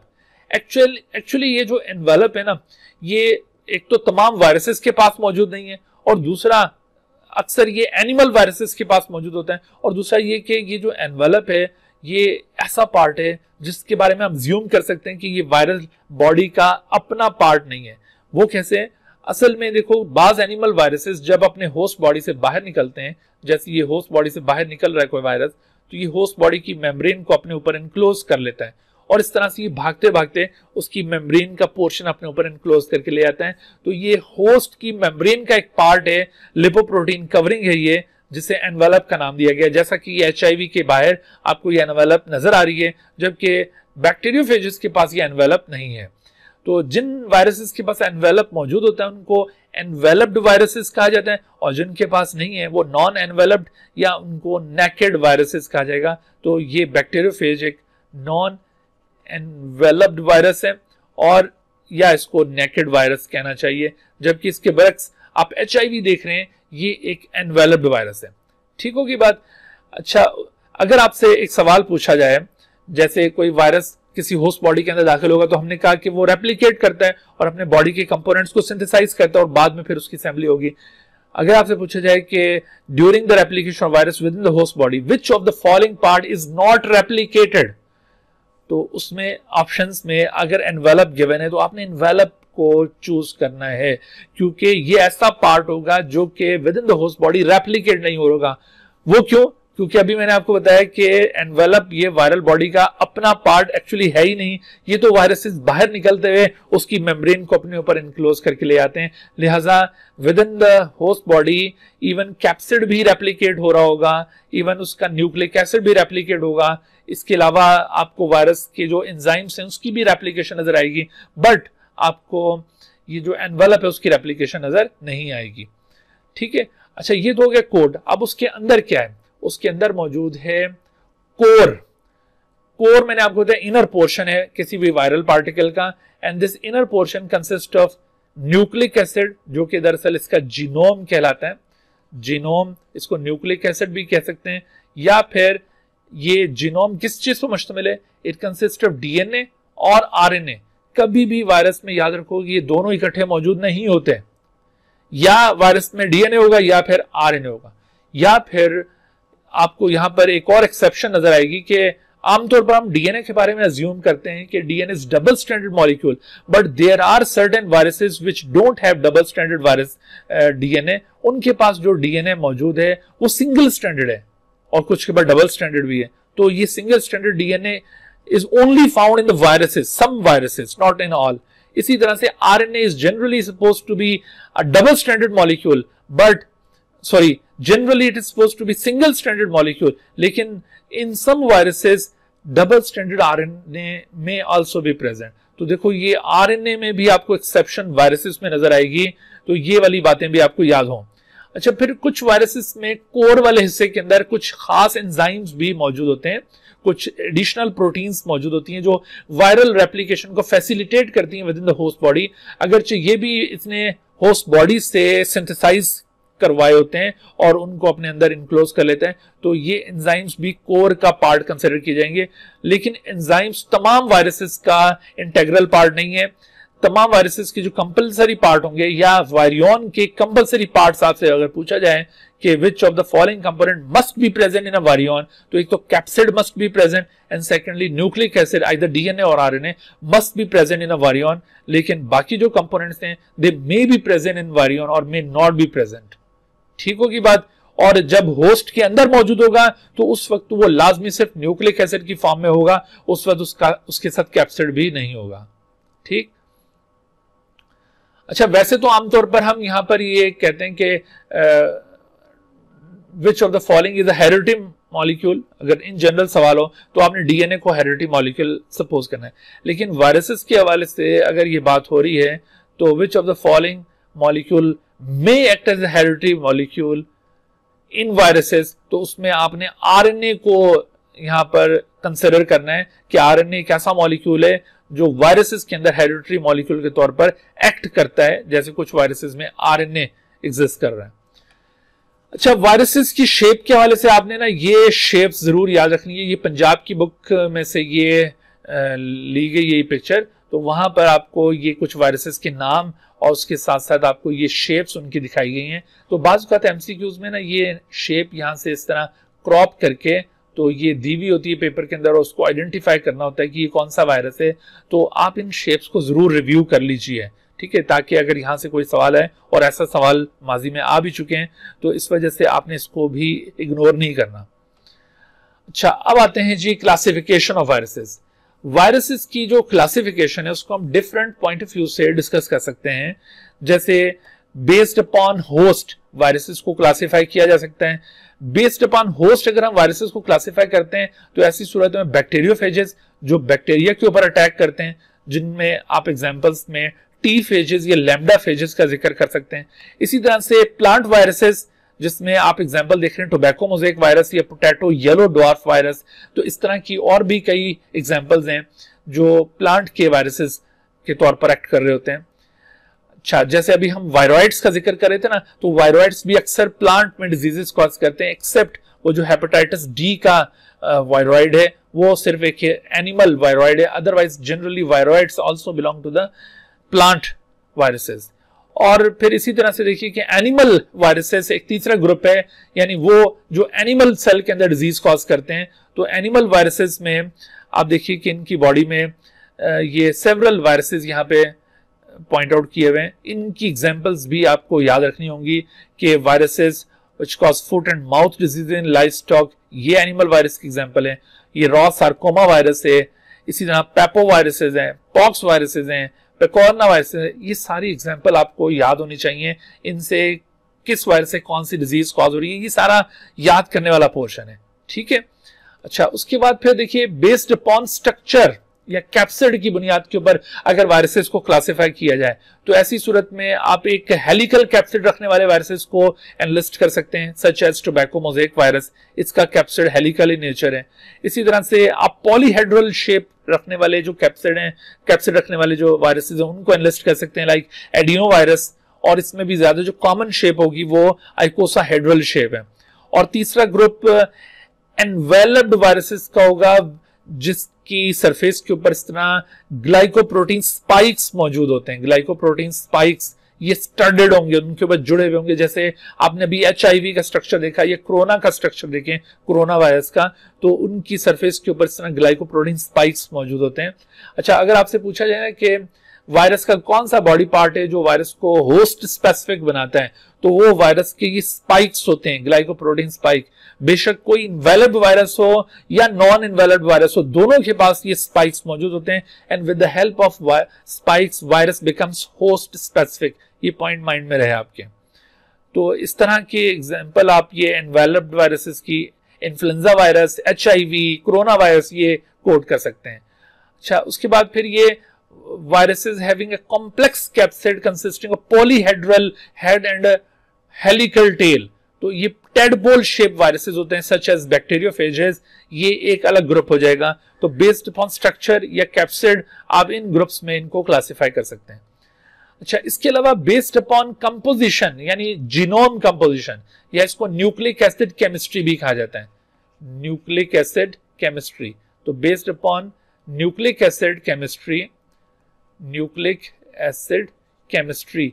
आप इनको क्लासिफाई कर सकते हैं इनटू 6 डिफरेंट ग्रुप्स। उसमें एक होते हैं double stranded DNA viruses, double stranded DNA viruses जैसे पॉक्स वायरस है। इसी तरह से सिंगल स्ट्रैंडेड डीएनए वायरसेस जैसा कि पैरवो वायरसेस हैं, अभी हमने नाम लिया था पोलियो वायरस का। इसी तरह से double stranded RNA virus, double stranded RNA viruses भी होते हैं जैसे रियो वायरस। इसी तरह से एक सिंगल स्ट्रैंडेड आरएनए वायरस, लेकिन सिंगल स्ट्रैंडेड आरएनए वायरस की आपको और भी टाइप्स मिलेंगी। सिंगल स्ट्रैंडेड आरएनए वायरस ये ऐसे हैं जिनमें इनका आरएनए डायरेक्टली एमआरएनए के तौर पर सर्व करता है, जैसे ये रुबेला या टोगो वायरसेस का नाम दिया हुआ है। इसी तरह से single stranded RNA viruses that act as template for mRNA synthesis. यानी देखो इनमें फर्क क्या है कि इनका जो सिंगल स्ट्रैंडेड आरएनए है वो डायरेक्टली एमआरएनए के तौर पर एक्ट करेगा, यानी उसकी डायरेक्ट ट्रांसलेशन होगी, लेकिन ये टेम्पलेट के तौर पर एक्ट करेगा। यहां पर इस आरएनए को टेम्पलेट बनाते हुए इससे एक और एमआरएनए जनरेट किया जाएगा। जबकि तीसरा जो ग्रुप है सिंगल स्ट्रैंडेड आरएनए वायरसेस का, their RNA act as template for the DNA synthesis. यानी इसमें क्या होगा कि एक एंजाइम की मदद से इनके आरएनए से पहले डीएनए बनाया जाएगा और डीएनए से फिर दोबारा फिर मैसेंजर आरएनए और फिर ये इस तरह से रेप्लिकेशन होगी। तो इनकी एग्जांपल है जैसे रेट्रोवायरसेस। तो ये आपने एग्जांपल्स याद रखनी है सिंगल स्ट्रैंडेड आरएनए वायरस जिसमें आपने ये डिफरेंट फॉर्म्स देखी हैं। अच्छा, इसके अलावा एक और क्लासिफिकेशन जिसका भी यहां पर जिक्र नहीं है, आपने वो क्लासिफिकेशन जरूर याद रखनी है। बाल्टीमोर क्लासिफिकेशन उसको कहते हैं, बाल्टीमोर क्लासिफिकेशन, क्योंकि ये डेविड बाल्टीमोर ने ये क्लासिफिकेशन प्रपोज की थी and this is very much popular classification. ये पहले हमारी बुक में इंक्लूडेड थी लेकिन अब निकाल दी गई, लेकिन ये नाम आपको मिल जाएगा टिडबिट्स के अंदर। इस पॉइंट को जरूर याद रखना है, सम टाइम ये पूछ लिया जाता है। तो बाल्टीमोर क्लासिफिकेशन ये किस बुनियाद पर की जाती है? This is actually based upon nucleic acid type and mode of replication. ठीक है, nucleic acid type and mode of replication कि इसमें न्यूक्लिक एसिड की टाइप कौन सी है, जैसे आपको ये टाइप ऑफ न्यूक्लिक एसिड्स की बुनियाद पर डिफरेंट वायरसेस बताएं, एंड मोड ऑफ रेप्लिकेशन कि उनका आगे जो मोड ऑफ रेप्लिकेशन है वो किस किस्म का है। तो आपने इस पॉइंट को भी माइंड में जरूर रखना है प्रिपेयर करते हुए। अच्छा, तो ये थी classification of viruses. Now come to the life cycle of bacteriophages. देखो बच्चों, ये टॉपिक अगरचे मैंने आपको बताया कि ये डायरेक्टली इंक्लूडेड नहीं है, लेकिन ये कवर जरूर करना है क्योंकि इसमें से क्वेश्चन आ सकता है। ऐसा ना हो कि आप इसको छोड़ दें और उसके बाद फिर इसमें से क्वेश्चन आए हो और आप बैठे सोच रहे हो कि काश हम ये पढ़ लेते हैं। तो ये जरूर आपने कवर करना है। अच्छा, तो life cycle of bacteriophages. Life cycle of bacteriophages दो तरह की हो सकती है, एक है लाइटिक साइकिल और दूसरी है लाइसोजेनिक साइकिल। एक साइकिल में मास्टर स्लेव रिलेशनशिप कायम हो जाती है और एक में होस्ट गेस्ट रिलेशनशिप कायम हो जाती है। बेशक लाइफ साइकिल कोई भी हो, लाइटिक साइकिल हो या लाइसोजेनिक हो, मास्टर स्लेव रिलेशनशिप कायम हो या होस्ट गेस्ट रिलेशनशिप, ये भी मैं आपको एक्सप्लेन करता हूं इन रिलेशनशिप से क्या मुराद है। लेकिन आपने याद रखना है कि लाइफ साइकिल ऑफ बैक्टीरियोफेज हमेशा दो फेजेस पर मुश्तमिल है। इसमें जो पहला फेज होगा वो दरअसल इन्फेक्शियस प्रोसेस कहलाते हैं और ये दोनों साइकिल्स में कॉमन है, बिल्कुल एक तरह से इन्फेक्शियस प्रोसेस परफॉर्म होगा। और उसके बाद असल जो डिफरेंस है जिसकी बुनियाद पर हमने इनको नाम दिया है लाइटिक और लाइसोजेनिक साइकिल और जिसमें ये रिलेशनशिप्स कायम हो रही हैं, वो असल में इसका सेकंड फेज है, that is called replication process. So based on replication process actually life cycle of bacteriophage can be divided into lytic and lysogenic cycle. ठीक है, ये किस बुनियाद पर क्लासिफिकेशन की गई है इसकी, ये based upon the replication process. अच्छा, उसके बाद आप देखें कि जो पहला स्टेप अभी हमने जिक्र किया इन्फेक्शन प्रोसेस, ये कॉमन है दोनों साइकिल्स में। इसमें क्या होता है, देखो इन्फेक्शन प्रोसेस ये इस तरह से बैक्टीरियोफेजेस बैक्टीरिया की सरफेस के ऊपर लैंड करेगा। सबसे पहला इवेंट इसके अंदर लैंडिंग अज्यूम किया जाएगा। तो लैंडिंग में बैक्टीरियोफेज के बॉडी पार्ट्स में ये जो आपको टेल फाइबर्स नजर आ रहे हैं ना, अभी आप इसके डिफरेंट बॉडी पार्ट्स का रोल देखेंगे। तो tail fibres are specifically involve in this landing activity. With the help of tail fibres ये लैंड करता है और उसके बाद फिर अगला मरहला आता है अटैचमेंट या एड्सॉर्प्शन। अब क्या होगा कि ये होस्ट सरफेस के ऊपर पर्टिकुलर रिसेप्टर के ऊपर अटैच कर जाएगा या एड्सॉर्ब कर जाएगा, लेकिन एब्सॉर्ब वर्ड नहीं होगा, एड्सॉर्ब। ठीक है, ये केयरफुल है ना, दिस इज एड्सॉर्ब। तो ये एड्सॉर्ब कर जाएगा। वो कैसे कि अब इसके ना यहाँ पर ये बॉटम में जो प्लेट लगी हुई है जिसको एंड प्लेट कहते हैं या इसको बेसल प्लेट भी कहा जाता है, तो इस बेसल प्लेट के नीचे lower surface of the basal plate आपको यहाँ पर कुछ यूं पिन लाइक स्ट्रक्चर्स नजर आएंगे which are called tail pins. इनको टेल पिन्स भी कहा जाता है या फिर इनके लिए टर्म यूज की जाती है, these tail pins are also called as spikes. इनके लिए अभी जैसे हमने टर्म यूज की थी, इनको स्पाइक्स भी कहा जाता है। तो ये टेल पिन्स या स्पाइक्स, इनकी वजह से वायरसेस असल में होस्ट स्पेसिफिक होते हैं। तो आपसे अगर पूछा जाए कि बैक्टीरियोफेजेस ये ह्यूमन को क्यों नहीं इन्फेक्ट करता, तो आपने कहना है कि आपने ऑप्शन पिक करना है कि इसके जो स्पाइक्स हैं एक्चुअली वो ह्यूमन के रिसेप्टर के साथ कंपैटिबल नहीं है, ठीक है। तो इस वजह से ये ह्यूमन को अटैक नहीं करता। तो ये with the help of its spikes ये पर्टिकुलर रिसेप्टर पर बाइंड कर जाएगा। तो इस तरह से ये जो बाइंडिंग हुई है, अटैचमेंट, ये adsorption, it is actually carried out by means of tail fibres, tail pins, और इसके साथ साथ to some extent tail fibres इसको फैसिलिटेट कर रहे हैं अटैच और एड्सॉर्ब होने में। तो अटैचमेंट या एड्सॉर्प्शन के वाले से पूछा है विच of the following parts of the bacteriophage involve in attachment और एड्सॉर्प्शन, तो उसमें टेल पिन्स और टेल फाइबर्स, तो आपने इन दोनों को प्रेफर करना है, दोनों को पिक करना है। लेकिन अगर किसी केस में ये टेल पिन मौजूद नहीं है तो फिर इवन टेल फाइबर्स को भी इसमें शुमार किया जा सकता है। बहरहाल मेन इसमें जो पार्ट है वो टेल पिन्स हैं। अच्छा, अटैचमेंट या एड्सॉर्प्शन जब हो जाती है तो उसके बाद अगला मरहला क्या आता है? अगला मरहला यहां पर होगा टेल कॉन्ट्रैक्शन। आप देखिए इसकी टेल के अंदर ना ये आउटर जो इसकी कोट है, outer coat of the tail, it is a contractile sheath. ये एक कॉन्ट्रैक्टाइल शीथ है और इस कॉन्ट्रैक्टाइल शीथ के अंदर कॉन्ट्रैक्शन परफॉर्म होगी, ये सिकुड़ेगी, और ड्यू टू दिस कॉन्ट्रैक्शन इस कॉन्ट्रैक्टाइल शीथ की इसके अंदर एक होती है ट्यूब, जैसे आपको ये ट्यूब यहां पे नजर आ रही है। तो इस ट्यूब के बॉटम में यहां एक एंजाइम मौजूद होता है, that enzyme is known as lysozyme. Lysozyme ये एक बैक्टीरियोसाइडल एंजाइम है। इसको क्या कहते हैं हम? बैक्टीरियोसाइडल, यानी बैक्टीरिया को किल करने वाला एंजाइम है। Actually it causes holes in the bacterial cell wall, ये बैक्टीरियल सेल वॉल को डिस्ट्रॉय कर देता है ये एंजाइम। तो देखो ये जैसे ही टेल कॉन्ट्रैक्ट करती है तो ऐसी सूरत में लाइसोजाइम रिलीज हो जाएगा, रिलीज ऑफ लाइसोजाइम। उस जगह पर जब ये लाइसोजाइम रिलीज होगा तो लाइसोजाइम उस जगह की सेल वॉल को डाइजेस्ट कर देगा। In this way hole is created within the cell, और थ्रू दैट होल इसकी जो कोर ट्यूब है, इसके अंदर आप देख रहे हैं शीट के अंदर ये एक ट्यूब लाइक स्ट्रक्चर है which is known as core tube.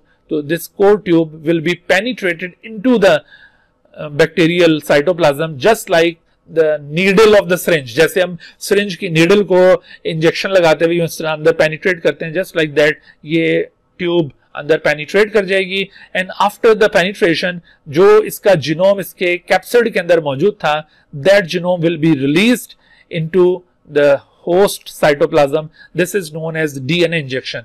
तो आप याद रखो बच्चों कि ये सारे इवेंट इस इन्फेक्शन प्रोसेस में इंक्लूड होते हैं और ये दोनों लाइफ साइकिल्स के कॉमन इवेंट्स हैं, दोनों लाइफ साइकिल में ये लाजमी होने हैं। लिहाजा यहां पर एमसीक्यूज बन सकते हैं, एक तो इनका सीक्वेंस आपको पता हो, दूसरा पूछा जाए कि which event is common between lighting and lysogenic cycle, तो इनमें से कोई भी इवेंट वो कॉमन माना जाएगा। लेकिन जब ये डीएनए इंजेक्ट हो जाता है तो अब असल कहानी शुरू होती है। अब वो असल कहानी क्या है? वो असल कहानी ये है, उसे कहते हैं रेप्लिकेशन प्रोसेस। उसमें ये होगा कि रेप्लिकेशन प्रोसेस की बुनियाद पर हम जैसे इसको क्लासिफाई करें लाइटिक और लाइसोजेनिक साइकिल। तो अब देखो लाइटिक साइकिल में क्या होता है। In case of lytic cycle आप ये देख रहे हैं कि बैक्टीरियोफेजेस जब ये अंदर अपना डीएनए इंजेक्ट कर देते हैं, जैसे आपको इस डायग्राम के अंदर ये अपना डीएनए अंदर इंजेक्ट करते हुए दिखाई दे रहे हैं, तो आफ्टर द डीएनए इंजेक्शन ये लाइटिक साइकिल में जो फेज क्रोमोसोम का मतलब है वायरल डीएनए। फेज क्रोमोसोम से यहां पर क्या मतलब है? Viral DNA. तो वायरल डीएनए ये फौरन से होस्ट डीएनए को डिस्ट्रॉय करेगा। It causes break down of bacterial chromosome by the phage specific enzyme, क्योंकि ये जो फेज क्रोमोसोम था ये जाते ही एक्सप्रेस होता है, इसमें से एंजाइम्स एक्सप्रेशन के दौरान एंजाइम्स बनते हैं और those enzymes kill the bacterial chromosome. तो इस तरह से जैसे ये बैक्टीरियल क्रोमोसोम डिसइंटीग्रेट हो जाएगा, यानी पहला ही इवेंट यहां पर क्या होगा, disintegration of the host DNA, तो ऐसी सूरत में अब वायरल डीएनए होस्ट मशीनरी पर ऑक्यूपाई हो जाएगा और मास्टर स्लेव रिलेशनशिप यहां पर कायम हो जाएगी। मास्टर स्लेव रिलेशनशिप, मास्टर कौन बन गया, master becomes the viral DNA, और जबकि स्लेव कौन बन गया, स्लेव बन गया है यहां पर होस्ट सेल, वो स्लेव बन चुका है। तो ये मास्टर स्लेव रिलेशनशिप इस वजह से कहलाती है। तो सबसे पहला इवेंट आपने यहां पे याद रखना है कि after DNA injection in case of lytic cycle quickly the host DNA will be disintegrated, तो इस तरह से उसकी मशीनरी पर ऑक्यूपाई हो जाएगा और उसके बाद फिर क्या करेगा कि बैक्टीरियल क्रोमोसोम जब टोटली ब्रोकन डाउन हो जाता है तो अगले मरहले पर अब आप देख रहे हैं कि वायरल डीएनए की रेप्लिकेशन शुरू हो जाती है। Viral DNA begin to replicate, several copies of the viral DNA is quickly formed, और फिर इन डीएनए की एक्सप्रेशन के रिजल्ट में several viral proteins are formed.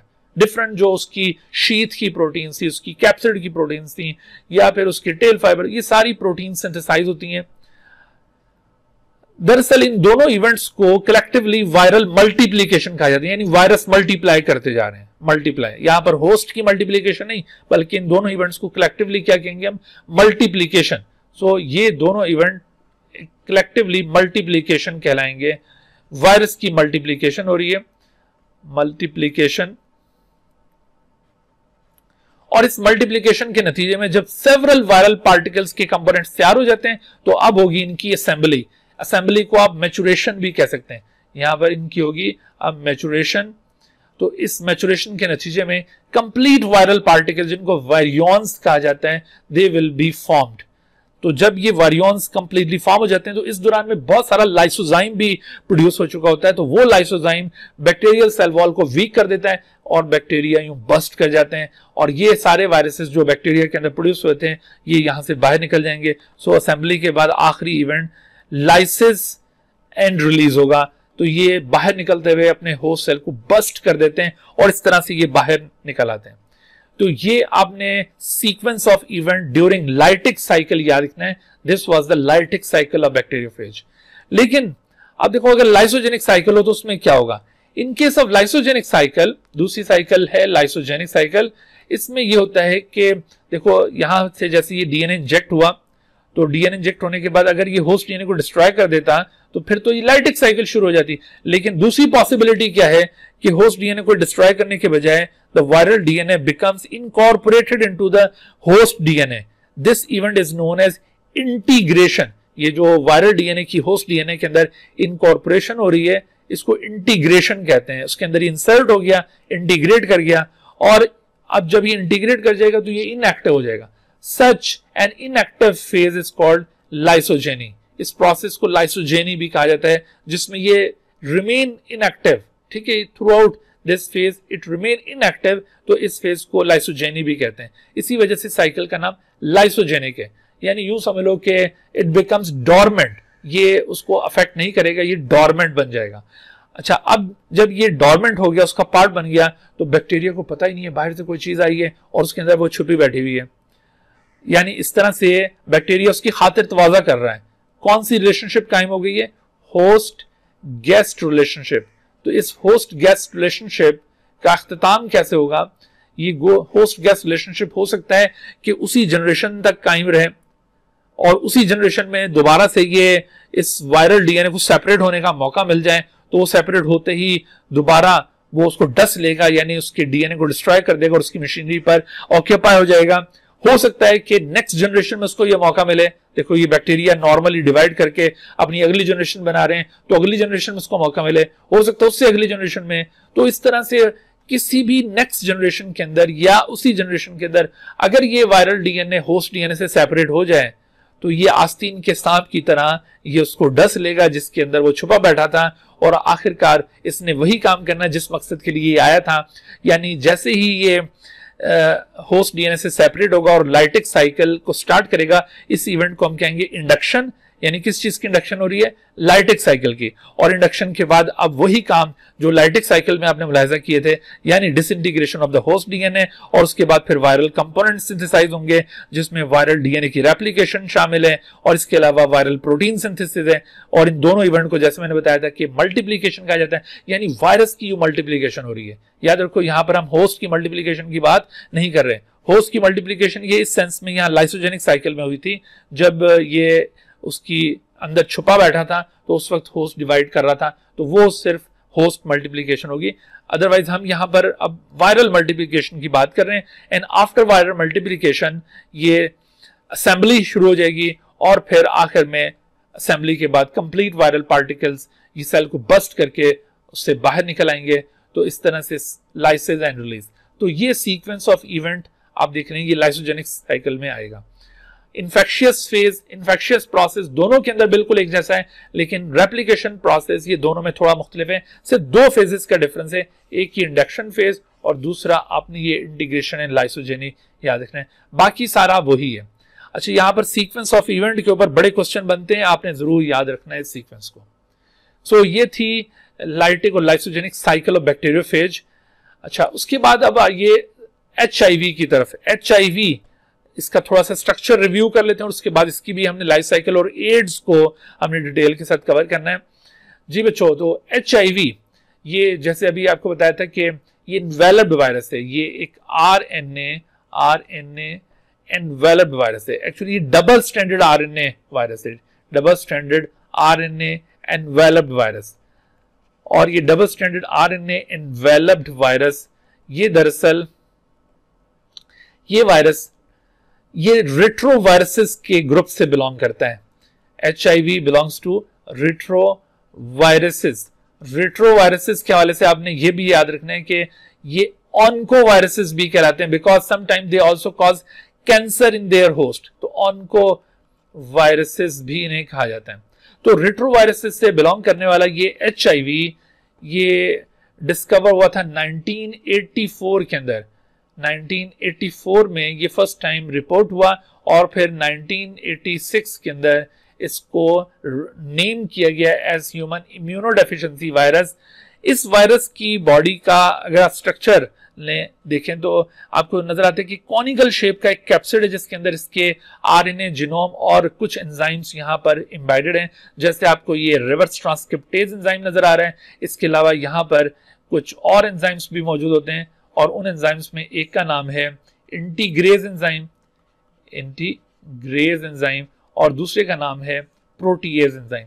So overall इसके अंदर ये 3 किस्म के एंजाइम्स की कोर के अंदर मौजूद हैं, 2 RNA के जीनोम मौजूद हैं, कॉनिकल कैप्सिड है। But in addition to this conical capsid एक स्फेरिकल प्रोटीन कोड इसके बाहर एडिशनली प्रेजेंट है which is known as matrix protein, और उसके ऊपर फिर इसकी ये लिपोप्रोटीन एनवेलप आ जाती है और इस एनवेलप के ऊपर आप देख रहे हैं कि ये कुछ ग्लाइकोप्रोटीन के बने हुए स्पाइक्स हैं।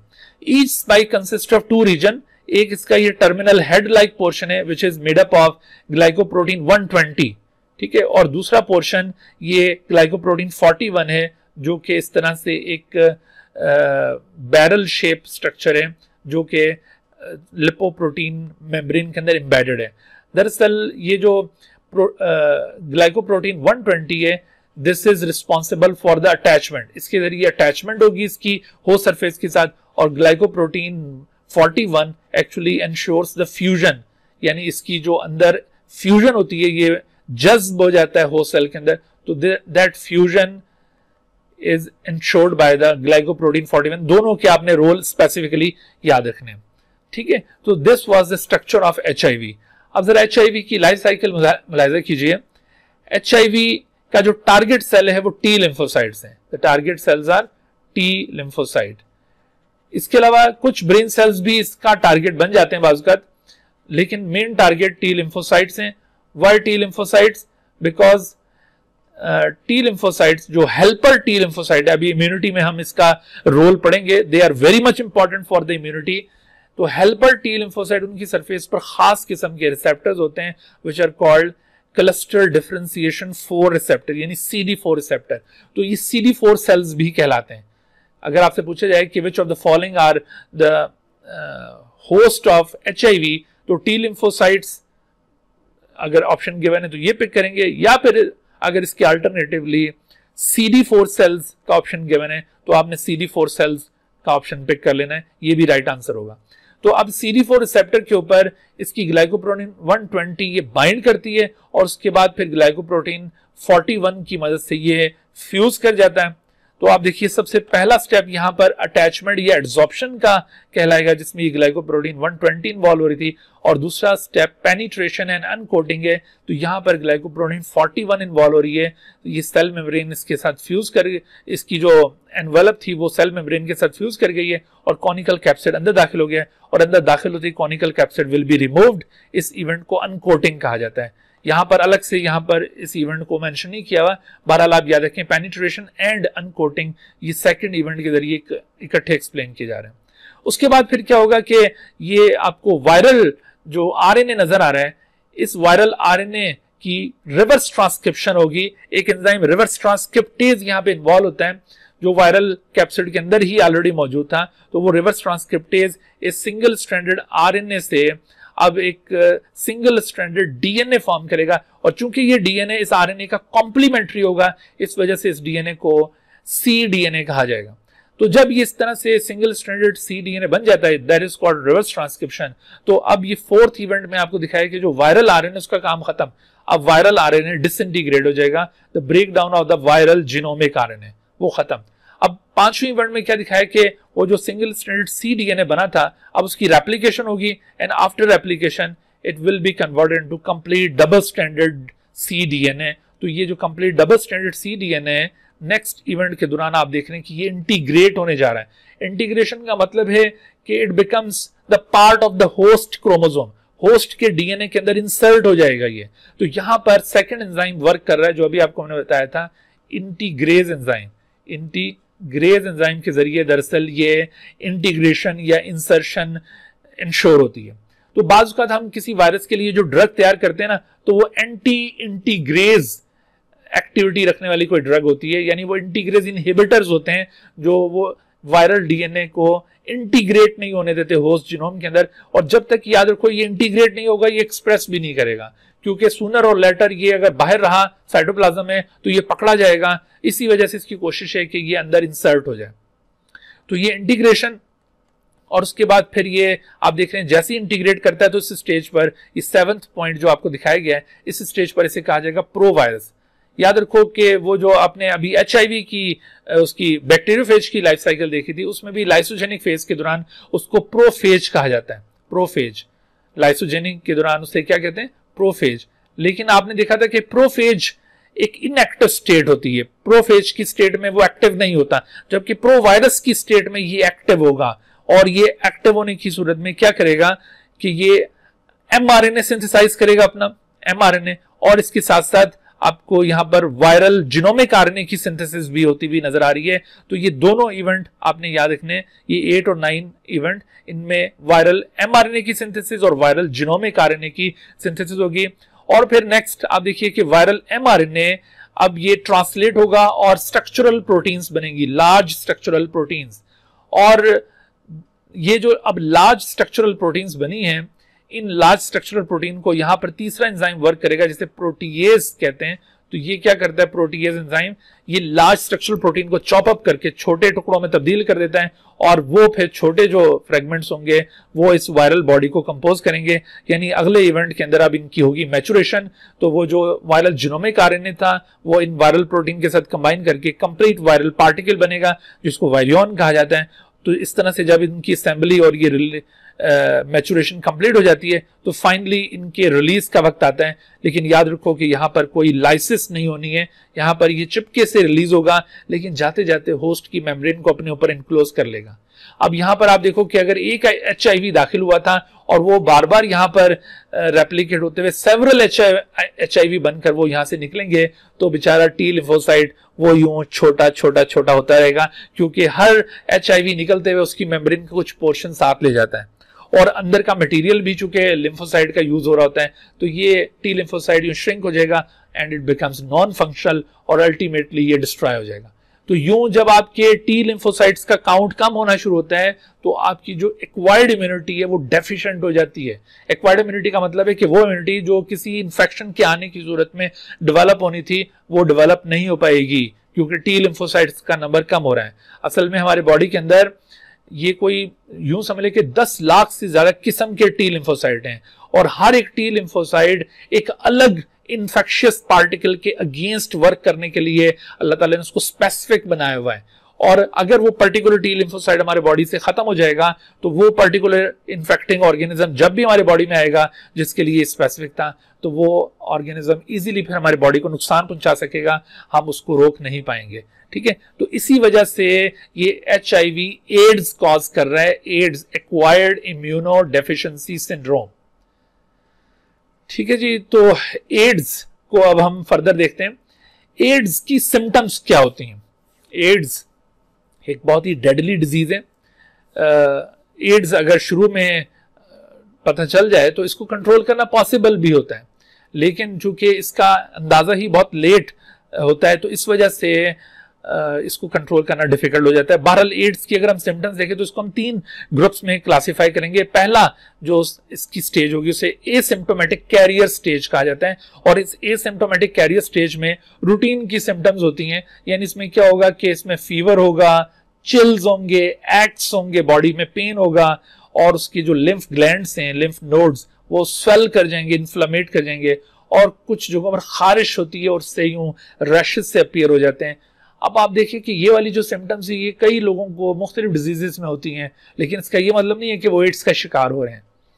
तो इसी वजह से डॉक्टर्स को भी पता नहीं चल रहा होता, वो रूटीन की मेडिकेशन कर रहे होते हैं और पेशेंट कुछ अरसे के बाद ठीक भी हो जाता है, तो वो ये समझता है डॉक्टर के शायद ये इसी तरह का कोई नॉर्मल इन्फेक्शन था जो कि अब ठीक हो गया, और पेशेंट को भी पता नहीं चलता, क्योंकि ये जो सिम्टम्स हैं ये कुछ अरसे के बाद डिसअपीयर हो जाती हैं, और इस तरह की सिम्टम काफी अरसे तक दोबारा अपीयर नहीं होती।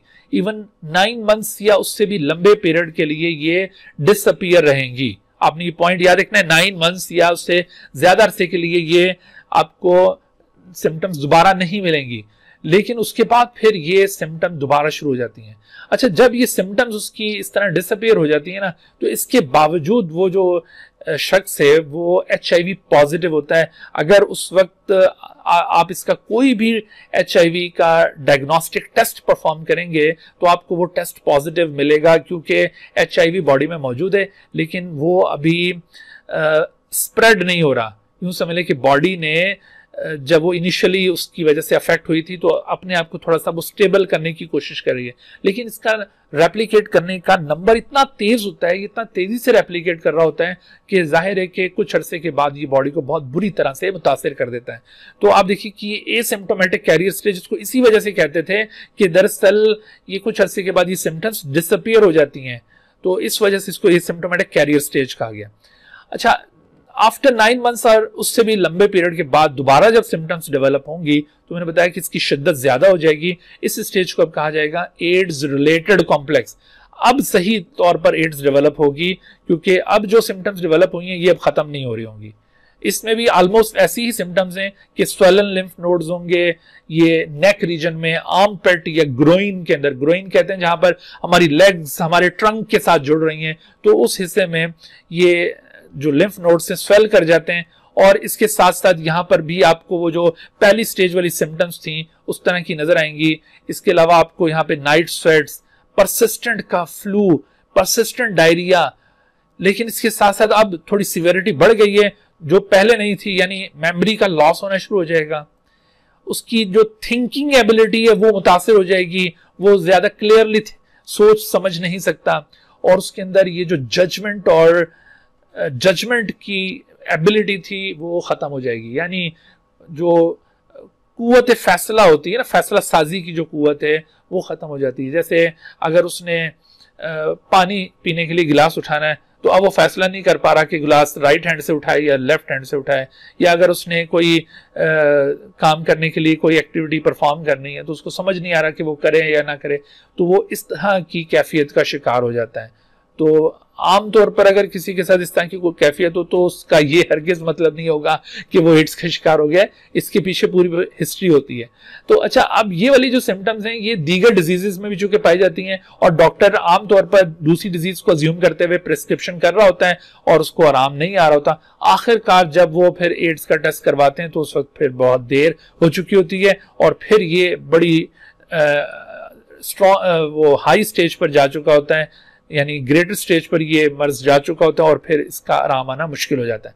अच्छा, तो अब आप देखिए कि आखिरी जो स्टेज है that is very much dangerous, full blown ads.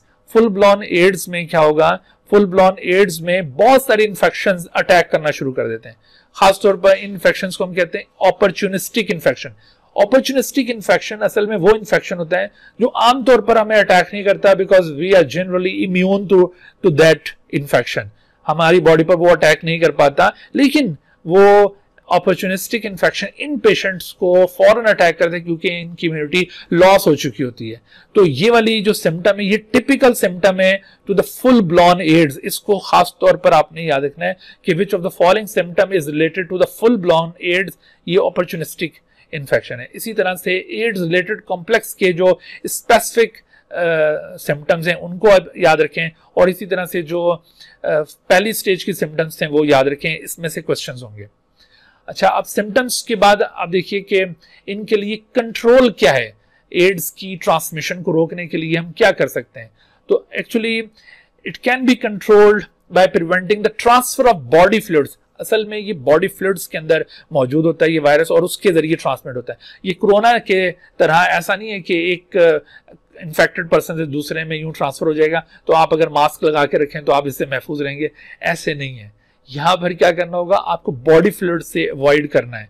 अब वो बॉडी फ्लूइड्स कौन से हैं, ब्लड हो सकता है उसमें कैरियर, सीरम हो सकता है उसका कैरियर, सीमेन हो सकता है जो कि रिप्रोडक्टिव फ्लूइड है, ये इसके कैरियर्स हो सकते हैं। लेकिन या तो सलाइवा में ये नहीं होता, ठीक है, तो सलाइवा के अलावा बाकी जो बॉडी फ्लूइड्स हैं या स्वेट में भी ये नहीं है, तो बाकी बॉडी फ्लूइड से ये ट्रांसमिट हो सकता है। तो इसी वजह से अगर एक शख्स जो एड्स का पेशेंट है तो उसने कोई कपड़ा पहना था तो दूसरा शख्स कोई कपड़ा पहनता है वो, तो उससे एड्स ट्रांसफर नहीं होगी। एक शख्स अगर टॉवल यूज करता है तो वही टॉवल दूसरा यूज करता है तो उससे एड्स नहीं ट्रांसमिट होगी। एक शख्स जिस चीज को हाथ लगाता है, जो बाथरूम यूज करता है, दूसरा शख्स भी यूज करेगा, इससे एड्स ट्रांसमिट नहीं होगी। कीप इन योर माइंड, क्योंकि ये जो लिक्विड फ्लूइड्स हैं, बॉडी फ्लूइड्स, वो उनके जरिए ट्रांसफर हो रहा है और वो फ्लूइड्स अगर बाहर आ जाएं और वो पड़े रहें बाहर पड़े रहें और वो ड्राई हो जाएं तो फिर वो इफेक्टिव नहीं रहते हैं। वो फ्लूइड्स जब तक वो एज इट इज इंटेक्ट हालत में ट्रांसफर ना हो जाए एक इन्फेक्टेड पर्सन से दूसरे में, तब तक ये ट्रांसमिट नहीं होगी। अब ये ट्रांसमिशन कैसे हो सकती है, तो इसको रोकने के लिए क्या प्रिकॉशनरी मेजर्स करें, तो उसमें देखो do not use syringes and needles. वो क्यों, क्योंकि देखो आपने एक के ऊपर वो सिरिंज अप्लाई की तो उसका कोई ब्लड वगैरह हो सकता है उसमें लगा रह गया और फिर आप दूसरे के ऊपर भी उसी को अप्लाई करेंगे। जैसा कि आमतौर पर आपने देखा होगा कि बाज़ जगहों पर आपको कुछ लोग यूं कहीं कोने खुदरे में रोड के ऊपर यूं इकट्ठे होकर जमघुटा बनाकर यूं कोई छुप कर बैठे हुए नजर आते होंगे और वो सब झूम रहे होते हैं और वो क्या कर रहे होते हैं, वो उनके पास इसी तरह से ये इंजेक्शंस होते हैं हेरोइन के या इस तरह दूसरी ड्रग्स के, तो वो इंजेक्शंस लगा रहे होते हैं। अब वो एक ही सिरिंज होती है, वो एक ने भरी है, थोड़ा सा इसने लगाई है, फिर वो उसने लगाई है, फिर उसने लगाई है, इस तरह से वो देखो ये इनके अंदर आपको ये एड्स की ट्रांसमिशन ज्यादा नजर आएगी। तो इस वजह से अगर आप ये सिरिंजेस को अवॉइड करेंगे, जो कंटामिनेटेड सिरिंजेस हैं उससे, ठीक है, do not use the use syringes. ऐसा नहीं है कि सिरिंजेस को यूज ना किया जाए, सिरिंजेस तो जाहिर है यूज की जाएंगी, लेकिन यूज सिरिंजेस आपने यूज नहीं करनी है। अच्छा, और फिर इसी तरह से for blood transfusion, blood must be used after proper screening. बगैर स्क्रीनिंग के आप ब्लड ट्रांसफ्यूजन नहीं करवा सकते। अगर आप डायरेक्टली ब्लड ट्रांसफ्यूज करवा रहे हैं तो उससे पहले उसकी स्क्रीनिंग हुई होनी चाहिए। तो उसके बाद देखें, do not share toothbrushes, blades, towels with anyone. इसकी वजह यह है, टॉवल क्यों मना किया जा रहा है, देखो सम टाइम हम वैसे जब टॉवल से साफ कर रहे होते तो अगर कहीं कोई आपकी ब्लीडिंग हो रही है और टॉवल पे लग गई है और उसी वक्त वो टॉवल दूसरा शख्स यूज करता है तो वो ब्लड के ट्रांसफर होने का अंदेशा है। तो इससे इस वजह से रोकने का कहा जा रहा है। अदरवाइज अगर किसी ने टॉवल यूं पसीना साफ किया, उसी से कोई दूसरा शख्स भी साफ कर लेता है, तो ऐसे ट्रांसमिट नहीं होगा। जैसे मैंने आपको कहा था, स्वेट में ये मौजूद नहीं है। अच्छा, special cases to be taken at the barber's shop, या जो हेयर कटिंग सैलून्स होते हैं, क्योंकि वहां पर वो जो ब्लेड के जरिए ये ट्रिमिंग कर रहे होते हैं, तो वो ब्लेड अगर एक पर्सन को यूज किया और वो इन्फेक्टेड है, तो दूसरे पर्सन को अगर वही ब्लेड यूज किया जाएगा तो यहाँ पर चांस होगा, क्योंकि ब्लेड से अक्सर कट्स लग जाते हैं, तो उससे वो ब्लड के ट्रांसफर होने का अंदेशा होता है। अच्छा, फिर इसी तरह से surgical instruments must be properly sterilize. उनको भी ऐसा नहीं है कि दो पेशेंट्स को सेम सर्जिकल इंस्ट्रूमेंट से आप ट्रीट कर रहे हैं। और इसी तरह से AIDS is primarily a sexually transmitted disease, STD के अंदर इसको शामिल किया जाता है। सेक्सुअली ट्रांसमिटेड डिजीजेस को कहते हैं एसटीडीज। तो ये एक एसटीडी है। इस वजह से refrain from immoral sexual activities and follows Islamic teaching to pass healthy and neat, और इस तरह प्रॉस्परस लाइफ के लिए जो इस्लामिक टीचिंग है उसको फॉलो करते हैं, और इमोरल सेक्सुअल एक्टिविटीज से अगर आप इज्तनाब करते हैं तो ऐसी सूरत में ये ट्रांसमिट नहीं होगा, क्योंकि ये एक बहुत बड़ा सोर्स है एड्स की ट्रांसमिशन में। खासतौर पर जो वेस्टर्न वर्ल्ड है, जहां पर इस तरह की बेराह रवी मौजूद है, तो वहां पर इसकी ट्रांसमिशन का जो असल सबब है वो यही है। तो इन चीजों से अवॉइड करके एड्स से बचा जा सकता है। ठीक है बच्चों, तो इस हवाले से आपने ये जितनी सिम्टम्स और उनके ये प्रिवेंटिव मेजर्स हैं, इनको आपने देखा। इनमें से सवालात हो सकते हैं कि which of the following is a preventive measure to control the AIDS, या which of the following is not the preventive measure to control the AIDS, या फिर इससे सिम्टम्स के हवाले से सवाल हो सकता है। तो इनके ऊपर अच्छी तरह से फोकस कीजिए। इसके साथ ही आज का हमारा लेक्चर खत्म होता है। तो इंशाल्लाह फिर नेक्स्ट लेक्चर में हम जल्द ही आपके साथ दोबारा होंगे। तब तक के लिए इजाजत दीजिए। अल्लाह हाफिज। Dear viewers, thank you for watching this video.